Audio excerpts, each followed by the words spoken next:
Bear with the low at 43 tomorrow. So, guys, who we got in here? Yakenji, what's up? Kyle, Jake, Jeremy, what's going on, man? We're about to get started now. Intro's about to come up. Free for all Friday, guys. Here we go. 9. It's 59 degrees in Tuscaloosa. It's time for the Miller's Edge with 4-time SEC champion and 2-time national champion Christian Miller. Once again with Christian Miller taking him down. Here's college football playoff national champion Christian Miller on Tide 100.9 and 12:30 a.m. WTBC.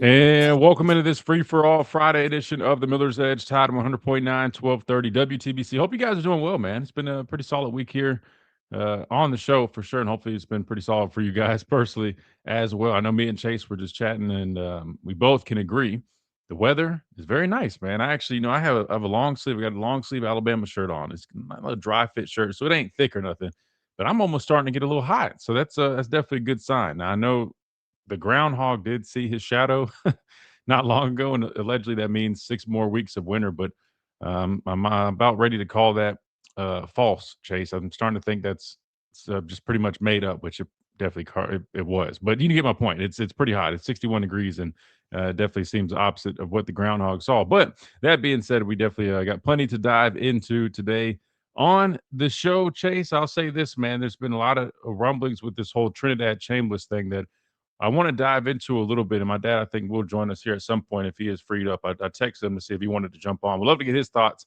on a couple things that are going on right now. That being one of the biggest yesterday, I want to say in the evening time or late afternoon, Trinidad Chambliss, who had been fighting for his injunction. I know we paid a lot of attention to Bediako with what he was doing here in Tuscaloosa, but in the football side of things, you got Aguilar and you had Trinidad Chambliss both trying to get extra years of eligibility. A lot of eyes have been on that. Ole Miss's starting quarterback from this past season who led them to not only a college football playoff appearance, but a deep run and was arguably one of the best quarterbacks in the college football playoffs. He has now officially been granted that injunction and, as of now, is eligible for his 6th college football season. Now, the reason I say as of now is because there are some things that could happen. The NCAA will have a chance to respond, and maybe if we get Adam, our official representation with Lamprella Law in the chat, we'll ask him kind of his thoughts on how that process might work. But as of now, Chambliss has been granted that injunction. And the reason I want to talk about this, Chase, is number one, what does this really mean for college football? I thought we kind of, with the whole Bediako deal, I was like, all right, maybe they're starting to. And I know that was more on the judge here. He made the decision, but clearly the NCAA was fighting it. But I thought maybe that's a little bit of a step towards some more concrete guidelines, so to speak, maybe, just maybe. And then you have this come up, which totally different situation. I understand all these cases, majority of them are all different in their own way.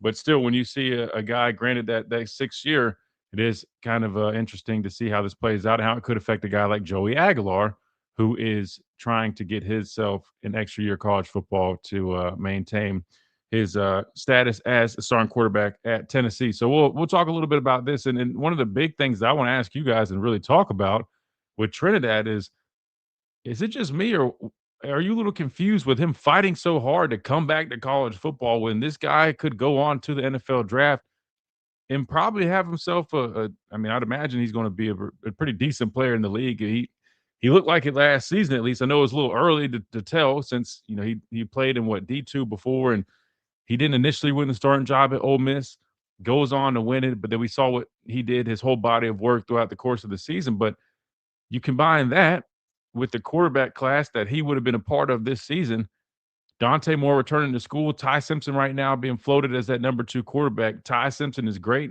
really excited about him and his future that he has in the National Football League. But one could argue that Trinidad Chambliss could fight for that spot, potentially quarterback 3. Who knows? Given on how he played, especially later on in the year against some quality opponents.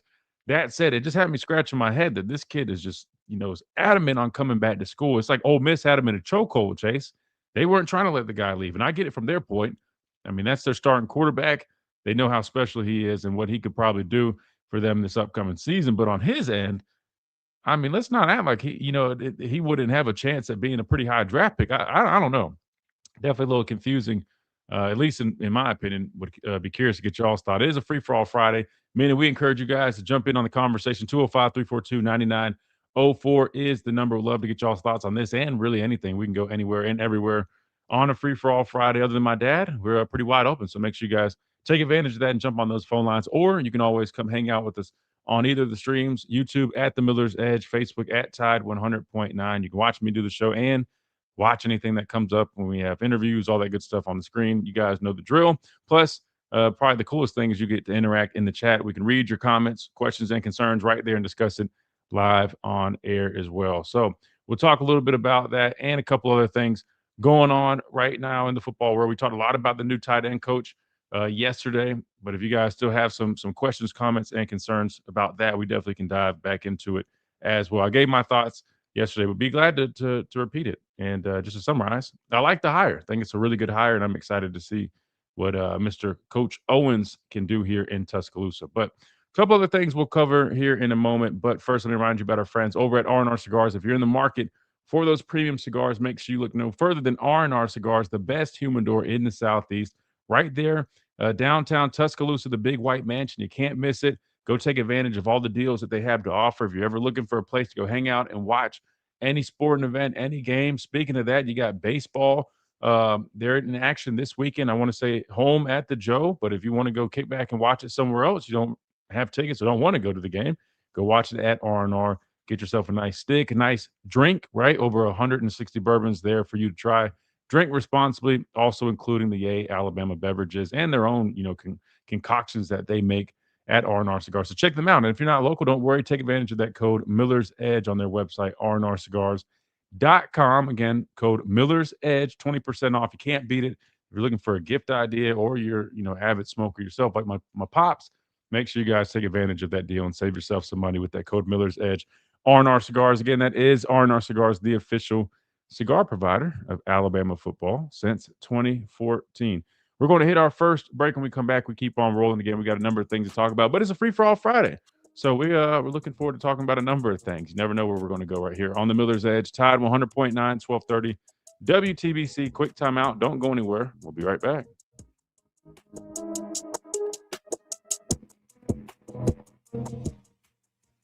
Get your life back.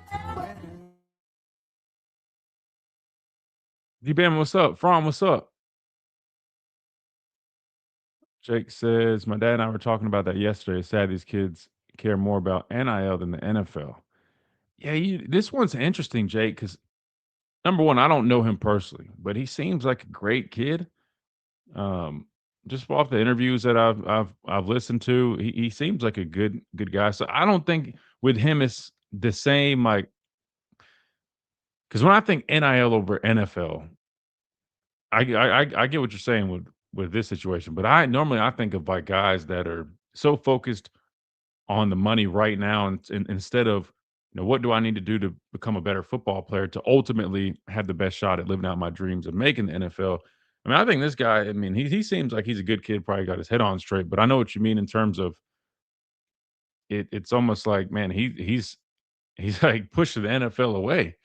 Now, I'm all for, hey, if you're trying to fight for that extra year, cool, but he did fight for it. I think initially there's a bunch of stuff kind of not looking so well in his favor, and he just kept fighting and kept fighting. That's why I'm just kind of like, man, I feel like it was a win-win for me. It's a win if he goes back to school, gets to play another year. He clearly wants to do that. And I also thought it would be a win if he had to go on to the NFL, because I personally think he could be probably as high as the second quarterback taken if he tested well, which I wouldn't be shocked if he. I mean, I know he is a little undersized, and there probably would be a number of things that come up with him, but I think he was a very intriguing prospect, especially in this year's class. I mean, I think at maybe quarterback 4 at the latest, in my opinion. Which, I mean, you're talking day 2 pick at the latest. Not a bad gig at all. So, which I understand. I'll be the first one to tell you. I mean, being a top 5 pick versus early second round pick, that is millions of dollars. But I don't even think that was the case with this guy. I think he just really wanted to play another season of college football, because one could argue next year's quarterback class, he's got a lot stiffer competition. So I don't think it was about that. I don't know, man. I don't know what Ole Miss had over his head or what. I don't know what the deal was. But then we also are going to dive into I know we talked about it yesterday towards the end of the show, but there's been a lot of conversations about this whole Alabama Ohio State home and home series. I want to dive into it a little bit deeper, which I think it's still right now up in the air, but definitely leaning towards probably going to be canceled. Where's Sankey's tweet on this case? He sure wanted to comment on the Bediako case. I mean, that's a fair point, man. That's a fair point. Now, let me make sure I have all the details with Shameless, because to my knowledge, and I don't know how much you guys know about it, but it looked like he was supposed to be redshirted in 2022. But something wasn't done correctly or something like that. It's very confusing. So to be fair, I mean, in terms of this versus the Bediako case, I mean, it is a lot different. I will say that, totally different. And you guys know my thing on Bediako. I just the fact that he came to school and decided to go pro. Personally, I couldn't get behind it. I mean, I really couldn't. I was going to rock with whatever Nate Oates did, just because that's my guy. It's our team. I want to support our teams however I can. But personally, my personal opinion was I didn't think it was necessarily the right move to have Bediako playing. But if it fell within the rules, it fell within the rules. But again, this is my personal opinion. But with this being something about him allegedly having a red shirt that was miscommunicated, I don't know how they explain it, but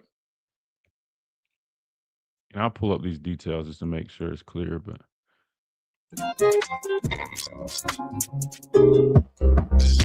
and welcome back into this free for all Friday edition of the Miller's Edge, Tide 100.9, 1230 WTBC. We're talking a little bit about this Trinidad Chambers situation. Yesterday, he was granted his 6th year after being approved for that injunction in a courthouse in Mississippi. Go figure. But he will be eligible as of now for his 6th season. The reason we say as of now is because the NCAA, who he was going up against in this case, they do have the ability or the right to appeal it, which you never know which way that could go, but we'll see. I fully expect them probably to follow through with that process. I don't know if it's official yet. Definitely really soon. I'm sure they're probably going to try to get everything gathered together first, but I'd imagine they will try to make a decision with that soon. But then it makes you wonder what's going to happen with the whole Aguilar thing, which I don't know exactly the differences between the two. From my understanding, Trinidad, he was fighting for that 6 year. From what I read, there was some type of, I don't know if it was like a mishap or what the deal was it was like back in 2022. There was something where I don't know. And there's a bunch of weird things that came up from this whole thing. You had Joe Judge on the stand. He also triggered people because he basically said, "Hey, we tell our guys that are expecting children, or we tell the mothers of those children, or the expected to be mothers, that the players need to basically have the night off and not have to help as much with that whole process." Which, Chase, I'm not gonna lie, this whole deal was weird. Did you see any of these clips coming out of this court case? If you did, I mean, was it not just kind of?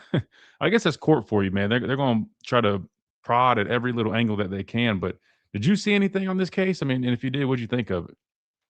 I didn't know that it was videotaped. I was kind of confused a little bit and kind of where it was held. I think it was some small city in Mississippi, if you know the name of it. I think the population is like under 300 people, supposedly. But yeah, it's the world we live in, Christian. It's going to be cases upon cases upon cases moving forward until the NCAA has this under control.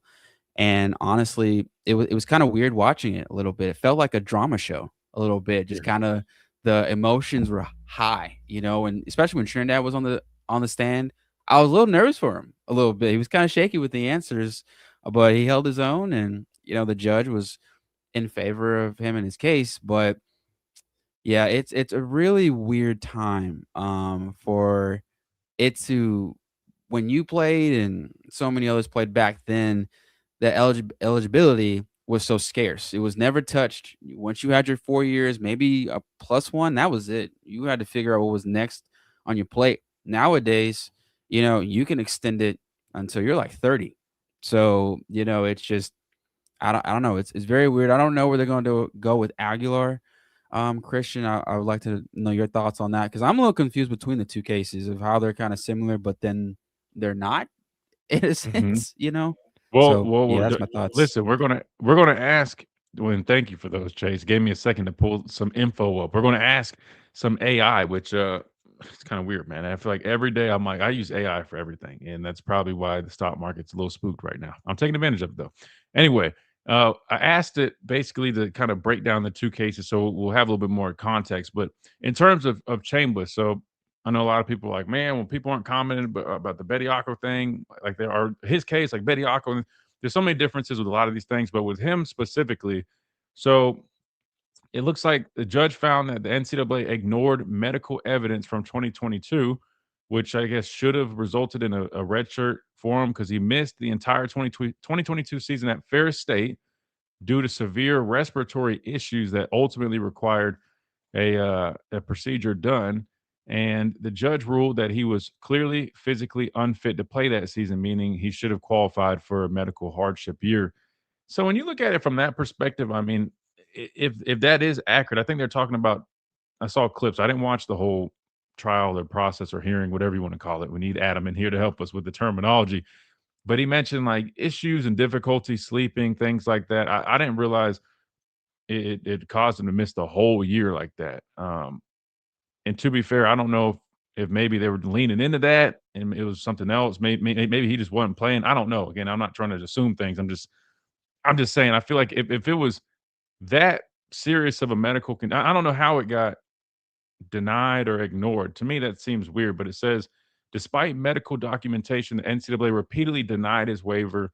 In appeal, the judge said the NCAA ignored and did not act in good faith regarding the evidence. The court ruled the NCAA's actions would cause irreparable harm, which that's a big one. We talked about that with Adam because Chambers' NIL deal and his ability to play in 2026, depending on eligibility. The judge determined that blocking him would cause significant harm.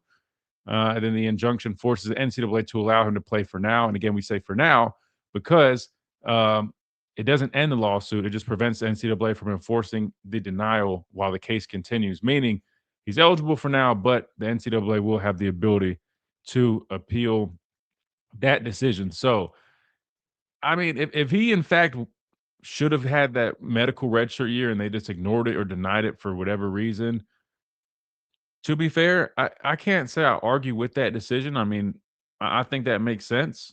And now, unless there's other stuff I'm missing, again, we're just reading I guess a description from AI or summary here. But to me, Chase, I think that's pretty fair. If a guy, I'm just saying, like, if it was me, I mean, hell, now that I think about it, I missed what 10 games my junior year with the torn biceps. Hell, could I try to? I know I'm out the window now, but could I try to go fight for a red shirt then? But let's say I was within the window.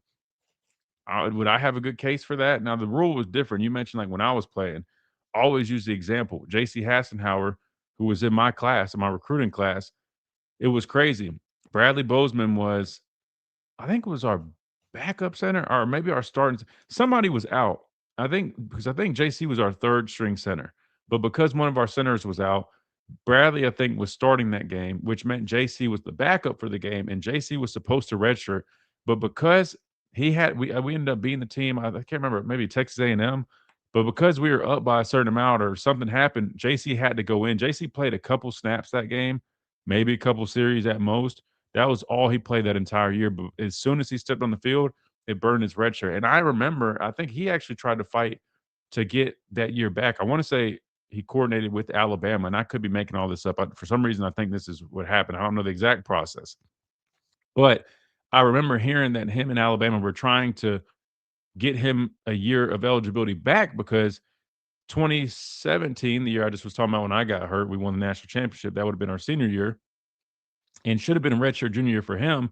But he was a senior at that point because of that one game as a freshman. They were trying to get him a whole year of eligibility back, which I thought would have been fair because he was forced into action due to injuries that, the other people at the position only played in, a few snaps in one game and they denied him.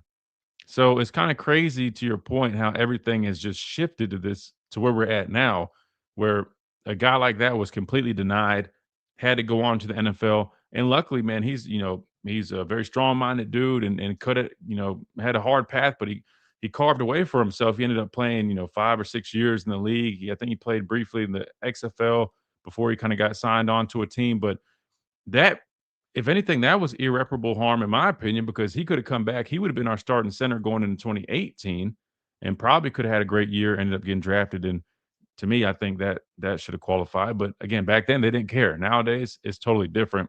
And in terms of the difference between Aguilar, so with Chambliss, it was the whole medical thing being ignored. With Aguilar, what I'm getting is he's trying to go off I think it's like the JUCO thing, right? That we saw with Diego Pavia.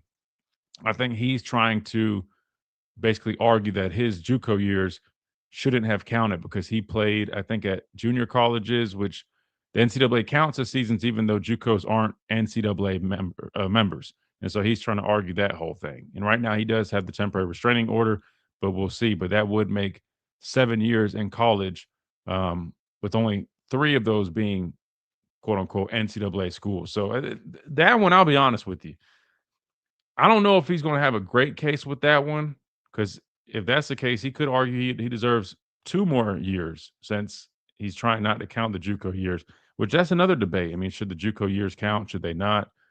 I don't know, but that is a big difference there. So I don't know if this will affect him too much, but we'll see. If anything, who knows at this point? We got to hit a timeout. We come back. We keep on rolling. We also got to talk about the whole Ohio State Alabama series thing, because a lot of people do have some opinions on that, especially regarding Alabama.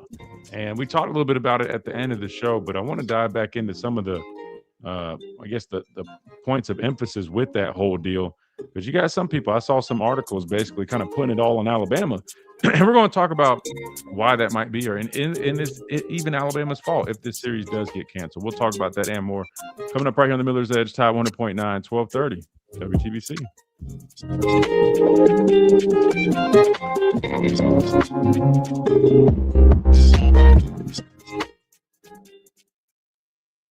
Hey guys, are you ready to take control of your health, energy, and performance? Primetime Men's Health Clinic is ready to help. Their clinic is built around the idea that men deserve better care.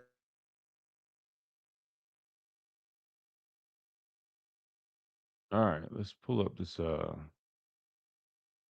think it was Ari from On 3, man. They're talking about the whole Alabama Ohio State thing. And I'm just like, man, like, I don't know how people can. Yeah, I told you guys yesterday. I mean, it sucks for the fans, but you can't fault these teams for not wanting to put themselves. I would almost call that kind of a dumb position.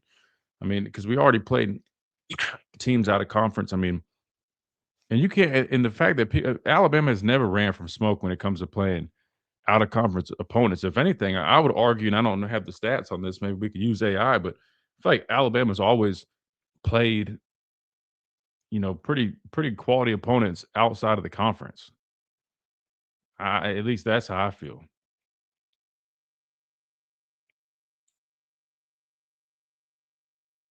Let me pull up. Let me see.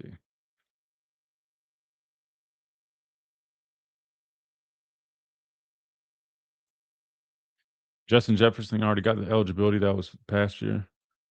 Yeah, but how many did they give? If I'm not mistaken, if they gave him 1 extra year, technically he probably could have fought or argued for another, right? Because I guess the whole argument is that JUCO teams aren't in the NCAA, so that should not count towards their eligibility.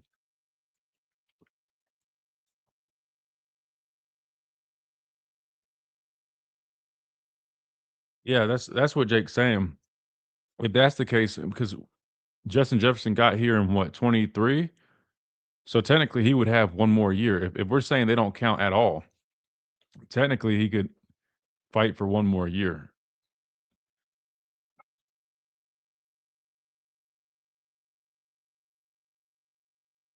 Which, isn't that what Diego Pavia also did? Let's see. Let's ask AI.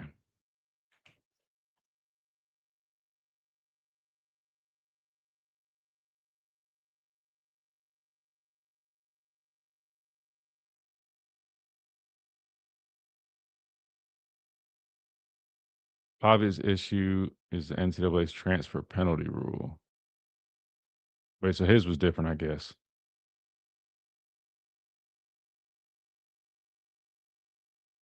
Or no. Pavia transferred from New Mexico State to Vanderbilt because he had already transferred once before.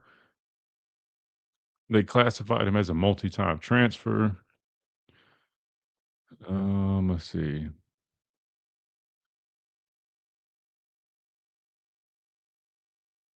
So I guess his was a little bit more about wait, hold on. Or maybe he tried doing it twice.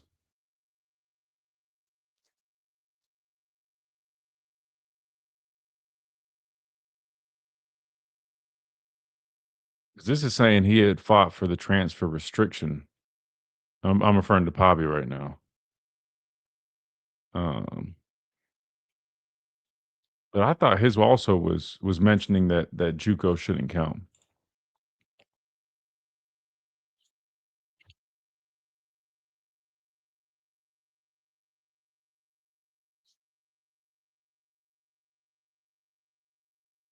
See, you're about to come back here now.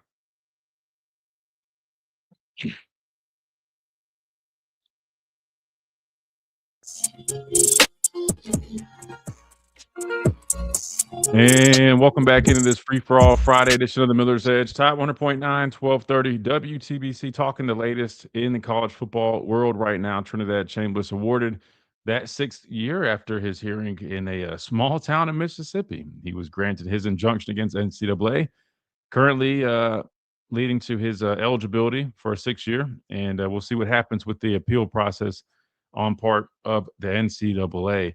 We are open on the phone lines if you guys want to get on the conversation. 205-342-9904. We'd love to have you join in. Next thing I wanted to hit on a little bit was piggybacking off of yesterday's conversation at the end about the whole home and home series with Alabama and Ohio State potentially being canceled. And the reason I want to bring it back up is because, I mean, this was a hot topic on social media, especially yesterday, Chase. And I didn't even realize, man, so many people were, I wouldn't necessarily say coming at Alabama, but basically putting it out there that, man, if Alabama cancels, that's a huge hit on college football, and then kind of putting it on Bama in general, like, oh man, it's Bama's fault. But and we mentioned this a little bit yesterday, but here's the thing, guys. I just don't see how people they look at this one instance where Alabama could potentially cancel the home and home with Ohio State, which we all can agree would be incredible. I mean, I don't outside of the argument that yes, you potentially put yourself in a bind. The losing team, I should say. I mean, you look at Texas and what happened with them. They went on the road. They played Ohio State week 1. We know how that game went. It was a close one, but Texas ended up losing that game. And then they, I think, end up in the regular season, lose a total of 3 games. People could argue that, hey, if Texas didn't decide to go on the road and play Ohio State, they probably would have saw themselves in the college football playoffs. And I know they lost other games, but to be fair, a lot of Texas fans view it from that perspective, and I understand it. I get it because a lot of other teams choose to start the season with cupcake games or games that are much more manageable or winnable games. They didn't. They took on a challenge, probably with in mind that, hey, man, worst case, you lose to a good football team. Strength of schedule should be in your favor at some point. Ends up not being the case. You miss the college football playoffs. That said, I don't understand how anybody could fault Alabama or Ohio State, because I'm sure there probably would be mutual interest at this point. But I don't see how anybody could fault any of these teams for making that decision, given how the committee has, I would say, has not awarded teams based off of strength of schedule. And then to take it a step further, for people that want to take shots at Alabama in this situation, look at who we've played out of conference, right? Like, just look at all the teams that we've played out of conference over the years. And tell me who else. I'm sure there's some teams that are up there, but tell me who else consistently has played out of conference teams that aren't these cupcake teams. We talked about it yesterday. Alabama playing, Miami, Duke, teams like that to open the season. Going back to when I was in school, we played Southern Cal. Now, they ended up being okay or average that year. Historically, they're a good program, and they've had really good teams. We can't control, how teams are when we play them because you're scheduling it 3 or 4 years in advance. But I would argue over the past 2 decades, Alabama has consistently scheduled quality opponents like that. I mean, Southern Cal played with, was it Virginia Tech. Who else, Chase? I'm trying to think out of conference games that we've started with. Florida State in 2017. I mean, it's been a number of them. I mean, there's a bunch of games like that. Hell, Florida State this past season, we know how that went for us, but um, I don't know, man. I don't know. Then you talk about the SEC moving to a 9-game schedule, and we know how stacked this conference is, whether people want to believe it or not. That's just a fact from top to bottom. I'm not saying the Big Ten is not a great conference. I understand that the last 3 national champions have come out of the Big Ten. But if you want to compare schedules, if you compare all the schedules of the SEC teams to the schedules of the Big Ten teams, in my opinion, I don't have a thing showed up or pulled up right here to show the strength of schedule comparisons, but I would guess, Chase, I would go out on a limb to say those SEC schedules are always going to be much more difficult in terms of and even paths to get to the college football playoffs. So I understand the point that some people make when they say fans lose out when these things happen, and that is true, right? I mean, we'll miss out on Ohio State. We pulled it up yesterday. Ohio State coming to Tuscaloosa would have been fire. I mean, imagine that game, Chase. Ohio State, Alabama at home in Tuscaloosa, then Alabama going on the road. We all know that would have been some great football. I would have loved it. But at the end of the day, I think you also have to be smart, and you don't want to put yourself in these bad positions until the committee shows otherwise. And until then, I think you're going to see a theme on this. So my whole point in saying all this is if you're going to be mad at anybody, don't be mad at Alabama. Don't be mad at Ohio State. Don't be mad at any of these teams that might or might not make the decision. Be mad at the system, aka the College Football Playoff Committee, that has shown a lack of respect for strength of schedule. I think that's as simple as it gets. That's what it boils down to. I mean, I'm serious. Go look at Ohio State's schedule. Go look at Indiana's schedule or even Michigan. Half the time you go look at who they played and their path to get there, it's always going to be much easier compared to you look at ours. And what happens is after we go through our gauntlet, you get to the end of the year, and I get it, you got to go back and you look at the final records of all the teams. But the problem is sometimes things happen. Sometimes those teams, there's a mentality shift once they realize they lost a couple games, college football playoff appearance, and probably going to happen. I'm not making excuses. It is just true. And then people go, oh, well, it was a good win at the time, but then it ended up being this. But to be fair, so many things change, injuries happen, you guys know. But I don't know, Chase. I mean, what are your thoughts on this? I mean, do you feel like Alabama's probably getting too much heat from the outside world right now in terms of this potential, I guess, cancellation of this home and home series, given that we see how the committee makes their decisions, and it's probably not in your best interest to go on and play these games if you're not going to have a big reward from it. I mean, because think about, I mean, like if you win the game, yeah, that's great, and it adds to your resume. But if you're Alabama and you already have LSU, you already have Texas A&M, you already have Georgia, you already have all these potentially ranked opponents scheduled. I'll be honest with you, I don't really see you gaining much from going and playing Ohio State. Like if you were a team that didn't have many ranked teams on your schedule, like some of these Big Ten teams. Now, and I get it. Now, Big Ten, there's definitely more ranked teams now, and there's better teams, but they might have one, maybe two sometimes. Alabama, you're at risk of playing, not at risk, I should say, but there's the potential of playing 4 ranked teams in a row like we did last year.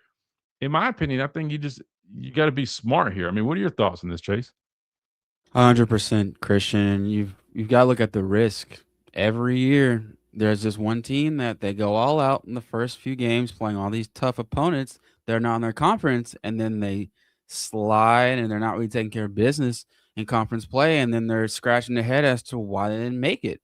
The CFP, the selection committee, is incapable of, I would say, keeping the standard. And it's unfortunate because it changes every year. So I don't blame Alabama for pulling out, especially when games like this, yes, they are dream making games. Like, I don't think anybody would have thought about this happening a few years ago because, their own conferences was the deal. But until, like you said, the system is fixed, there's a new format, how they look at strength of schedule, points differentiality, stuff like that. Okay, cool. It's something that we can reintroduce. But until then, I think the risk is a lot higher because, like you said, the SEC is one of the top conferences going right now. And Alabama faces top teams every single year. Heck, a nine game schedule is enough. They wouldn't have to play a non-conference at this point because it's just they're ranked every year. So I if I'm Alabama, I sit where I'm at, honestly. You sit with your nine-conference schedule and you're cool with it because Ohio State, like you said, cupcake schedule. If I'm not mistaken, they only lost maybe one game, maybe went undefeated. And you look at their schedule, they didn't play anybody. So why would Bama risk their gauntlet of a match and then they're compared for like a top seed and they're like, well, Ohio State went undefeated. They don't look at strength of schedule anymore. So no, it's fine. They'll probably face Ohio State or one of these top not other conference teams, these powerhouses in the college football playoff and duke it out from there to see who the best team is because I feel like you don't really see the best teams anyway in the first week or two. Everybody's nervous. Everybody's trying to find their footing. But once you get to the end of the season, that's when everybody's kind of in season form. You see who's the top dog, who's kind of in the middle of the pack and who's not really close to it. So shout out to Alabama for taking the high road on this one. Yeah, and again, it's not officially canceled. It's trending that way, and we can sit here and go in circles and circles about why they should, why they shouldn't. And I want to be clear because I even said it yesterday, and I still stand by this. I'm not one to run from smoke when it comes to playing these games with these teams. I told you guys we've always taken on that challenge. We embraced it. And then from my perspective now, more of the fan perspective, watching the games, I want to see these good football games. I'm telling you, like, I love a great atmosphere, and I could only imagine those Ohio State fans. We know they travel. I've dealt with those. Lord, I about called them a word, and I don't even really get into the whole fan politics stuff. But I'm not gonna lie to you. After they beat us in the Sugar Bowl in 2014, they really showed their ass, man. That was one of the most annoying, I guess, experiences I had just sitting on the bus while I was just waiting to leave the stadium, and they just were like basically crowding our bus, doing the OHIO chant. I mean, just nonstop. I don't know, man. Like normally, I kind of just ignore fans, especially when I was playing. But I was like, golly, these people are freaking annoying, man. That said, I can just imagine them coming here, and it would probably be a crazy atmosphere. I mean, it would probably feel like a playoff game, and I don't remember if they had it listed like when the game would happen in terms of like at what point in the season. I'd imagine it'd be kind of early, and I just think that'd be one hell of a way to kind of get college football going. So on that front, man, I don't want it canceled. But what I'm saying is I completely understand if it ends up getting canceled because logistically there's not much to gain from Alabama playing that game. Like where we currently sit and with what we've seen over the last couple of years, that's just a fact. There's just not much to gain from Alabama playing the game other than the fans really enjoying it, great atmosphere. I'm sure, recruiting wise, think about all the recruits that would be at that damn game. Both games, when you play here or when you play there. There are some positives, don't get me wrong.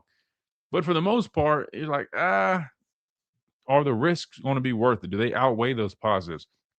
I saw Jimmy Stein tweet this, responding to Ari, who was either wrote the article, was talking about. He was on three, but Jimmy was saying that the last three national title winners did not schedule a single Power Four non-conference opponent, and that's very, very true, and that's something to consider. You look at those schedules of those teams, man. They don't schedule like we have in the past, and now, their argument is probably going to be, well, they've been playing the 9-game schedule, this, that, and the third, but we got the top 25 pulled up here. And so I'm looking at it's from the AP, the final rankings. You had Indiana number 1, Miami 2. Let's just count the SEC. You had Ole Miss finishing at number 3. You had Georgia finishing at 6. You had Alabama finishing at 9. A&M at 8. You had Texas at 12. You had Oklahoma at 13. You had Vanderbilt at 15. And you had, I guess that's all the SEC teams. And that's all in the top 15, Chase. So you had 1, 2, 3, 4, 5, 6, 7 SEC teams making up the top 15 in the final AP poll at the end of the season. 7. So that's just shy of 50% of the top 15 teams in the AP poll came from the SEC. We just moved to a 9-game conference. Again, I mean, if anybody with common sense would say, all right, man, 7 teams in the top 15 AP. Yeah, I could understand why they probably aren't necessarily leaning towards adding an Ohio State game to their regular season schedule. Just not the smartest thing to do. Great for fans, But if you're on a quest to win a national championship, a little risky. Now, we do know Kalen DeBoer he's a risk taker. He likes to take risks. We see that in the way he calls games. So, I mean, I don't know. I'd love to get his thoughts. And speaking of that, I reached out to our media team, and hopefully the plan is we'll be able to get Coach DeBoer on the show right before spring kicks off. So we got a few more weeks before that, but we should be cool with getting Coach DeBoer here on the show right before they kick off spring. So maybe we'll ask him about him at this point, what his thoughts are on keeping the game like that, or I guess two, because it's a home and home series on the schedule. We got to hit a timeout. We come back. We'll have a quick little segment before we hit the top of the hour break. Again, the phone lines are open 205-342-9904. And I say that, and I realize we do have one caller, and it is none other than Digger, who is a Texas fan. So maybe he can offer us some good insight on what it's like to go with the home and home with Ohio State and how that can affect your team and their playoff hopes. So we'll do that here in a little bit right here on the Miller's Edge, Top 100.9, 1230, WTBC.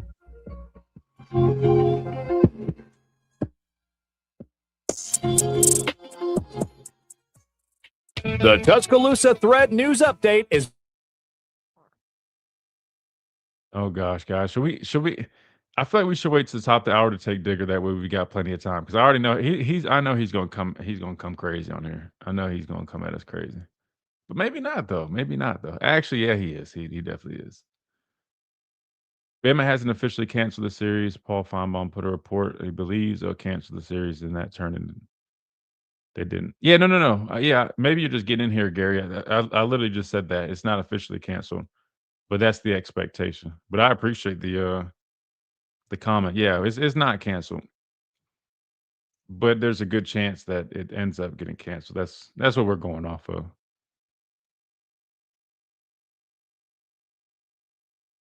Let's see what else. How do you test your team with cupcakes? You guys know how we think on the show, man. I just told you. I mean, I'm not running from smoke. I told you if it don't get canceled, it don't get canceled.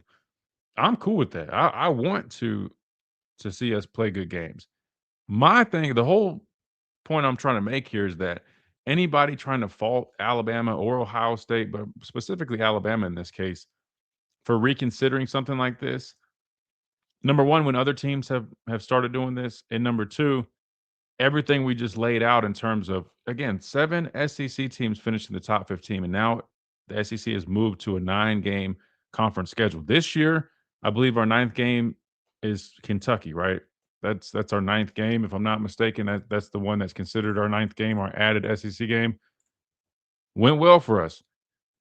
It's not going to be that every year. You know, that 9th game could be, for example, we don't play Ole Miss, but we could have got Ole Miss on our schedule as our 9th game. And now you just added a top 5 team to our schedule, you know? So I'm just saying, I understand the logic behind, reconsidering stuff like that. But was it Fromm that said, I want Alabama to be battle tested? Let me ask you this, Fromm. I mean, you don't think Alabama's plenty battle tested playing going on a 4-game, what is it called? Playing 4 ranked teams in a row? I mean, to me, I think that's plenty battle tested. Playing Florida State, I know people can laugh and joke about what Florida State was. I mean, even last year they didn't fare very well. We know that, but I mean, let's not get it twisted. I mean, they still got good players. Going on the road in Tallahassee to open up the season, which ended up in a loss. I mean, I would argue. I mean, Alabama had plenty of chances to be battle tested, and that didn't include playing in Ohio State. I think we'd be fine without playing Ohio State. I don't think you have to play a team like that to feel quote unquote battle tested when you play the likes of Georgia, which that's not one of our 3 teams, so that will rotate. Good chance we don't play them the next couple of years, but still, I mean, teams like LSU, the A&Ms, I mean, these are all really good football teams. So, yeah, we'll take Digger at the top of the hour because we're only going to have a few minutes when we come back.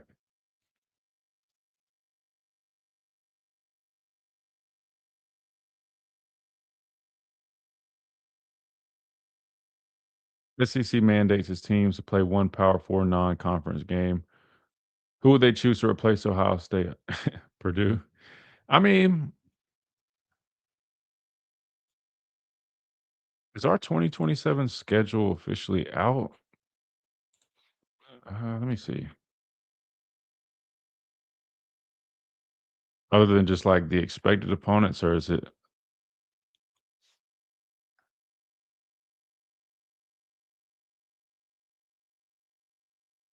Wait, it is officially out. So 1, 2, 3, 4, 5, 6, 7, 8, 9, 10, 11. Wait, why are we missing a game?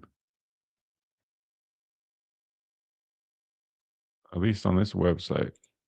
I don't know.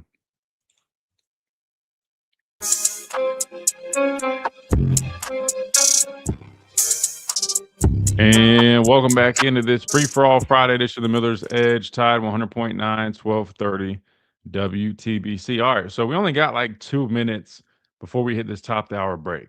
I promise we're going to the phone lines, but we're going to do it after we come back from that top of the hour break because we got Digger up first, and I'm very curious what Digger has to say. We're talking about this whole home and home deal with Ohio State, Texas, which is his team, by the way. If you guys haven't heard Digger on our phone lines before, they did play Ohio State to open up the season, and one could argue that was kind of their demise. I mean, if they didn't make that decision, there's a good chance they probably would have saw themselves in the college football playoffs. Now they did have other losses that they probably shouldn't have had, should have won those games, but still, I get it. That's something they feel like, but something tells me Digger's going to take the approach that if they're not scared to do it, Alabama shouldn't tuck their tail and cancel the game. So if I had to guess, that's probably what we're going to hear from him. But we don't have to guess because we'll hear from him in about 5 minutes or so and get an answer. In terms of the 2027 schedule as it sits right now, because I wanted to pull it up and just see. We do have it. The one I'm looking at, it looks like there's only 11 games listed on here. So if I'm missing one, blame the website. All right. So Marshall, to kick things off, it would be at Ohio State week 2. Or no, wait. Now that I look at there's a gap right there. So I'm assuming yeah, unless there's a bye. Anyway, it just has Ohio State being the second game on this schedule, September 18th. But it would be at Ohio State first. So we'd have to wait until 2028 to get Ohio State down here in Tuscaloosa. Uh, let's just call a spade a spade. That is a tough game when you think about it. On the road early on at Ohio State, Digger can tell us all about it because they did it this past season. Then you got the Florida Gators in Tuscaloosa. Been a while since we played Florida and at home. We used to play them when I was in school here at home. I think that'd make for a good game, quality team, good program. I understand they haven't been great past couple seasons, but I'd imagine they'll probably get a little bit better. They just made a good hire, in my opinion, and we'll see where they go from there. Then you got Mississippi State, then you got Missouri, you got Tennessee, you got Texas, you got Digger's team back in Tuscaloosa, on the road at Arkansas. Then you go to Auburn. You got that's okay. So the dates are all 2 weeks. So this isn't in order, by the way. At Oklahoma and at Ole Miss. So I don't know. I mean, 2027 Chase off first glance definitely feels pretty manageable. You got some games in there that could definitely be tough. At Oklahoma, we know about those guys. At Ole Miss, going on the road to Jordan Hare, that's always interesting. You got Texas at home. I would say Florida, Mississippi State, Missouri. Those all feel, I mean, definitely respectable opponents, but yeah, interesting stuff. We got to hit this top of the hour break, but we'll talk a little bit about that. I want to get y'all's thoughts on that 2027 schedule. I know we're way, way, way too early, but just looking at it, kind of curious what you guys think about it compared to what we got coming up this season. But we got to hit the top of the hour break, and we come back. We go to the phone lines. We got Digger. We see what he's got to say, and we keep on rolling right here on this Free For All Friday, right here on the Miller's Edge, Tide 100.9, 1230, WTBC.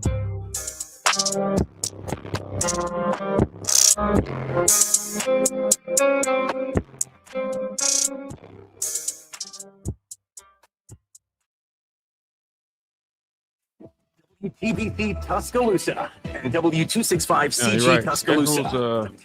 Schedules will never be equal. They're never made equal, 100%. Yeah, Nick, 100%. We're going to play ranked teams every year. I mean, that's why that was my point about looking at how the SEC finished. I mean, every single year. I'm not saying you'll always have 7 teams in the top 15, but that's in my opinion. I mean, we could go back. Let's see. Where did it go? All right, let's see. Let's go back. Let's see. 2024's final rankings. Yeah, I like how ESPN makes this easy. Here, I'll put this on the screen for you guys. All right, so in 2024, you had 1, 2, 3, 4. So you had 4 in the top 15, but then 5, 6, 7. You had 7 total in the top 25. So still, let's compare it to the Big Ten. You got 1, Oregon now 2, 3, 4. Wait, Iowa State.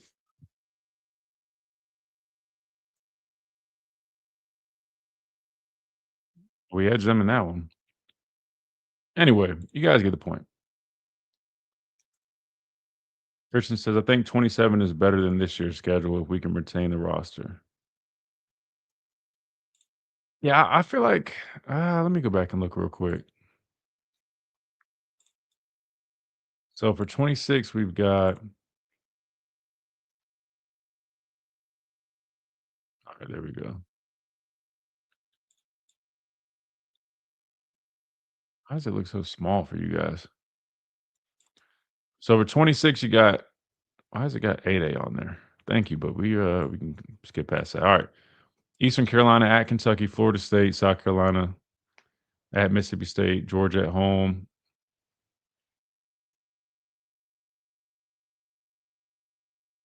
Wait, is this where they ranked in the final AP? What are those rankings on there?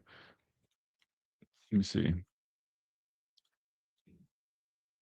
Yeah, I don't know what rankings are going off of, but we'll go with it. But right now they got 1, 2, 3, 4 ranked matchups, which is that stretch, right? At least you get the bye before LSU. We know how that works, but compared to pull up the 27 again.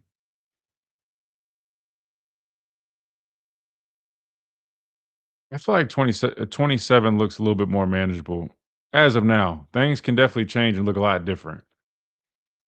But I feel like looking at 27, you got Ohio State on the road, Florida, Mississippi State, Missouri, Tennessee, Texas at home, Arkansas, Auburn, Oklahoma, Ole Miss. I mean, I would say 26 feels a little bit more difficult than 27.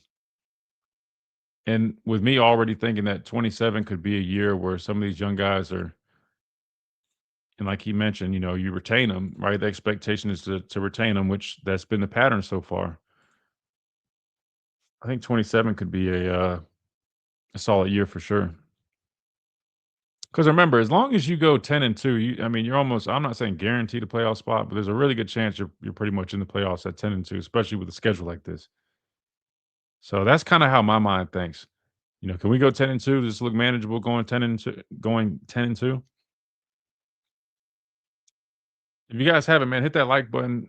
I always forget to remind you guys, but I think we only got like 18 right now. If you guys haven't, just hit that real quick. It takes 2 seconds. We're about to come back in a second if we're not already back. And yep, come back now. Here we go. Oh God, pray for me, guys. We got Digger on here. Let's see what he's got to say. Oh, dude, please give us Clemson at Bryant-Denny. I'm with you, Jake. Oh man, please give us Clemson at Bryant-Denny Stadium. Yeah, that's I'm on board for that one. I'm all on board on that one.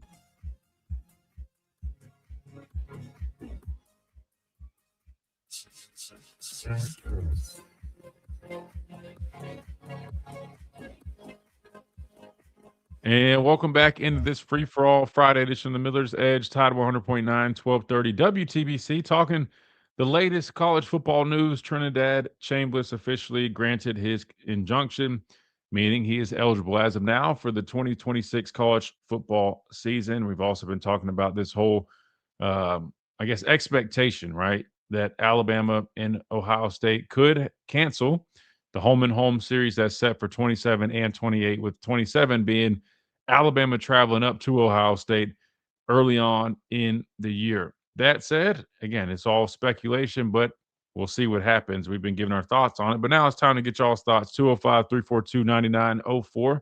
We've got our guy Digger up first. Digger, welcome in.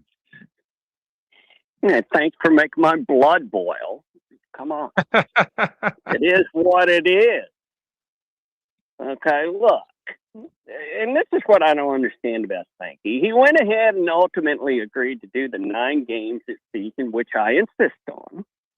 Okay. But while you're doing that, you should have expanded it to 16, because what's going to happen is everybody gets another loss, like Texas. That third loss, and you're sitting at 12, you're in the playoffs. And everybody wins. The fan, the team, and the playoff system, including the SEC. I mean, go and look at you. We're looking at it. If you'd gone 16, you would have had another 2 SEC teams in the playoffs.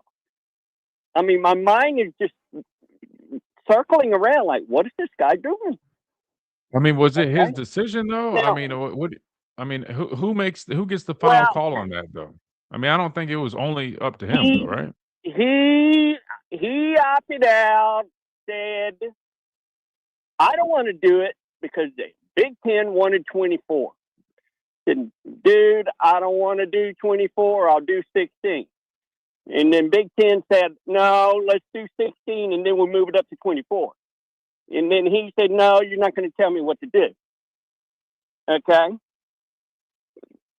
And then one guy did point it out. I want to say the guy from Washington said, look, you go to 16 and you're adding the 9th game in your conference, you will get 2 more players, 2 more teams.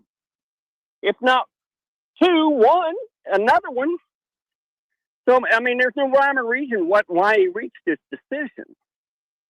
So, I thought Greg Sankey publicly was wanting a 16-team playoff, right? I mean, isn't that what he was? He would agree to 16, but Big Ten wanted to move it up to 24 2 years later or 3 years later. Right, and can we not agree that that's too much though? I mean, at what point, Digger, are we going to say? I mean, 24 teams in a college football playoff. I mean, come on, man. I mean, like at that point, well, I get that, that's but way too many games. Christian, you added a 9th game to that conference, man. So what happened here? You've added a 9th game to the conference, and you're still at 12. Okay, right. You lose a 3rd game in the SEC. It's already been shown in the past 2 years. You lose 3 games in the SEC, you're not in. Fair. No, I'm with you on that. If you're moving it to 9 games but staying at 12, I understand 100% what you're saying. You kind of if you're not staying put, you're moving yourself back. I get that. But 16 though, which he was pushing for, I think the expectation was probably we could settle at 16. I don't know who would want 20. Well, there's not even 24 teams that can win a national championship. Did we not find that out? Who wanted 24? You know who wanted 24? People that make all the money. You should have agreed to 6. Listen, you should have agreed to 16, and ESPN would have been all over that. And guess what? There would have been some kind of stalemate to say, no, well, let's not do 24 in 4 years. Let's push it back another 8 years. You could have done that. You could have just said, forget it. 16 is perfect. You could have been able to do that. It's kind of like what y'all doing with this Ohio State matchup. Now, okay, my pointed question here, you're going to play Ohio State in Ohio State first? Yeah, that's what's scheduled. Yeah, 27. Yes, sir. And now you're talking about backing out? Are you having to pay that buyout? Did Alabama pay that buyout or no? I couldn't tell you that.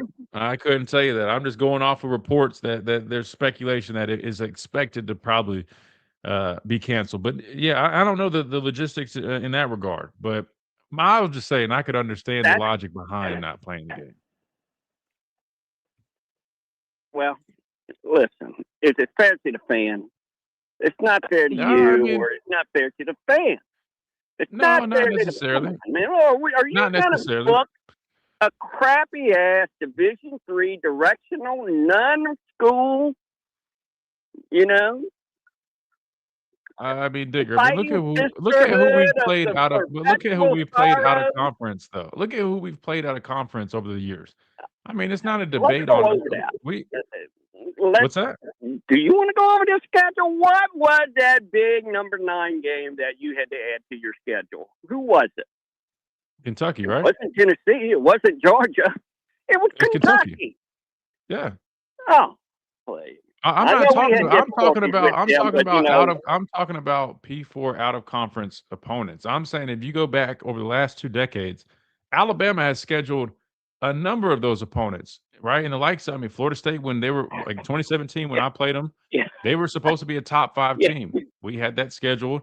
Southern Cal in 2016 when we played them in Dallas. Listen, I know they ended up being like average that year if I remember correctly, but historically they've been a good you had program, a and I lot think of those. yeah, we've had a lot of good, You had a you know, lot of out of those. conference games. Yeah, so I mean, if Yeah, anybody, I mean, we are always up for that. But I think at this point, you do have to just sometimes maybe reconsider because if any, don't be mad at Alabama, be mad at the committee and for their lack No, of. the problem I had with those games previously, and I think I mentioned this before, especially when Corey was on the line with you. Matter of fact, he's on it. Let me add him up here real quick. Game. Yeah, he scheduled a showcase game in Dallas, Texas, in Jerry World, playing Oregon. Never mind, he didn't want to play Texas or Texas A&M or anybody outside the country. Is he doing that? He was showcasing because he was getting all of our recruits. It was perfect. It was brilliant. Okay, and at the time, Dallas was the #1 football recruiting capital of the whole country. Now it's Atlanta. Digger. It's now Atlanta. Slow down. It is what Slow it is. down. Slow down. It's What? Friday. It's early. It's too early to be drinking down there in Baton Rouge. Now hold on, and you're an hour behind. So relax, buddy. Relax. I mean, you can't blame Alabama wanting to back out of there. Who wants to play Ohio State now? I know you're gonna say, "Well, Texas did it, and Texas lost, and that hurt them from getting in the playoffs too, did it not?" Yeah. You were losing. What, are you going to be spineless and not do it? Are you telling me that? Are you saying, no, we're not going to do it because we'll get lost? I can't hear him, but anyway. This is where my argument is you should have went to 16 and then in series with Ohio State. Because even if you lost, you'd still be in, right? Did I not present my case that well?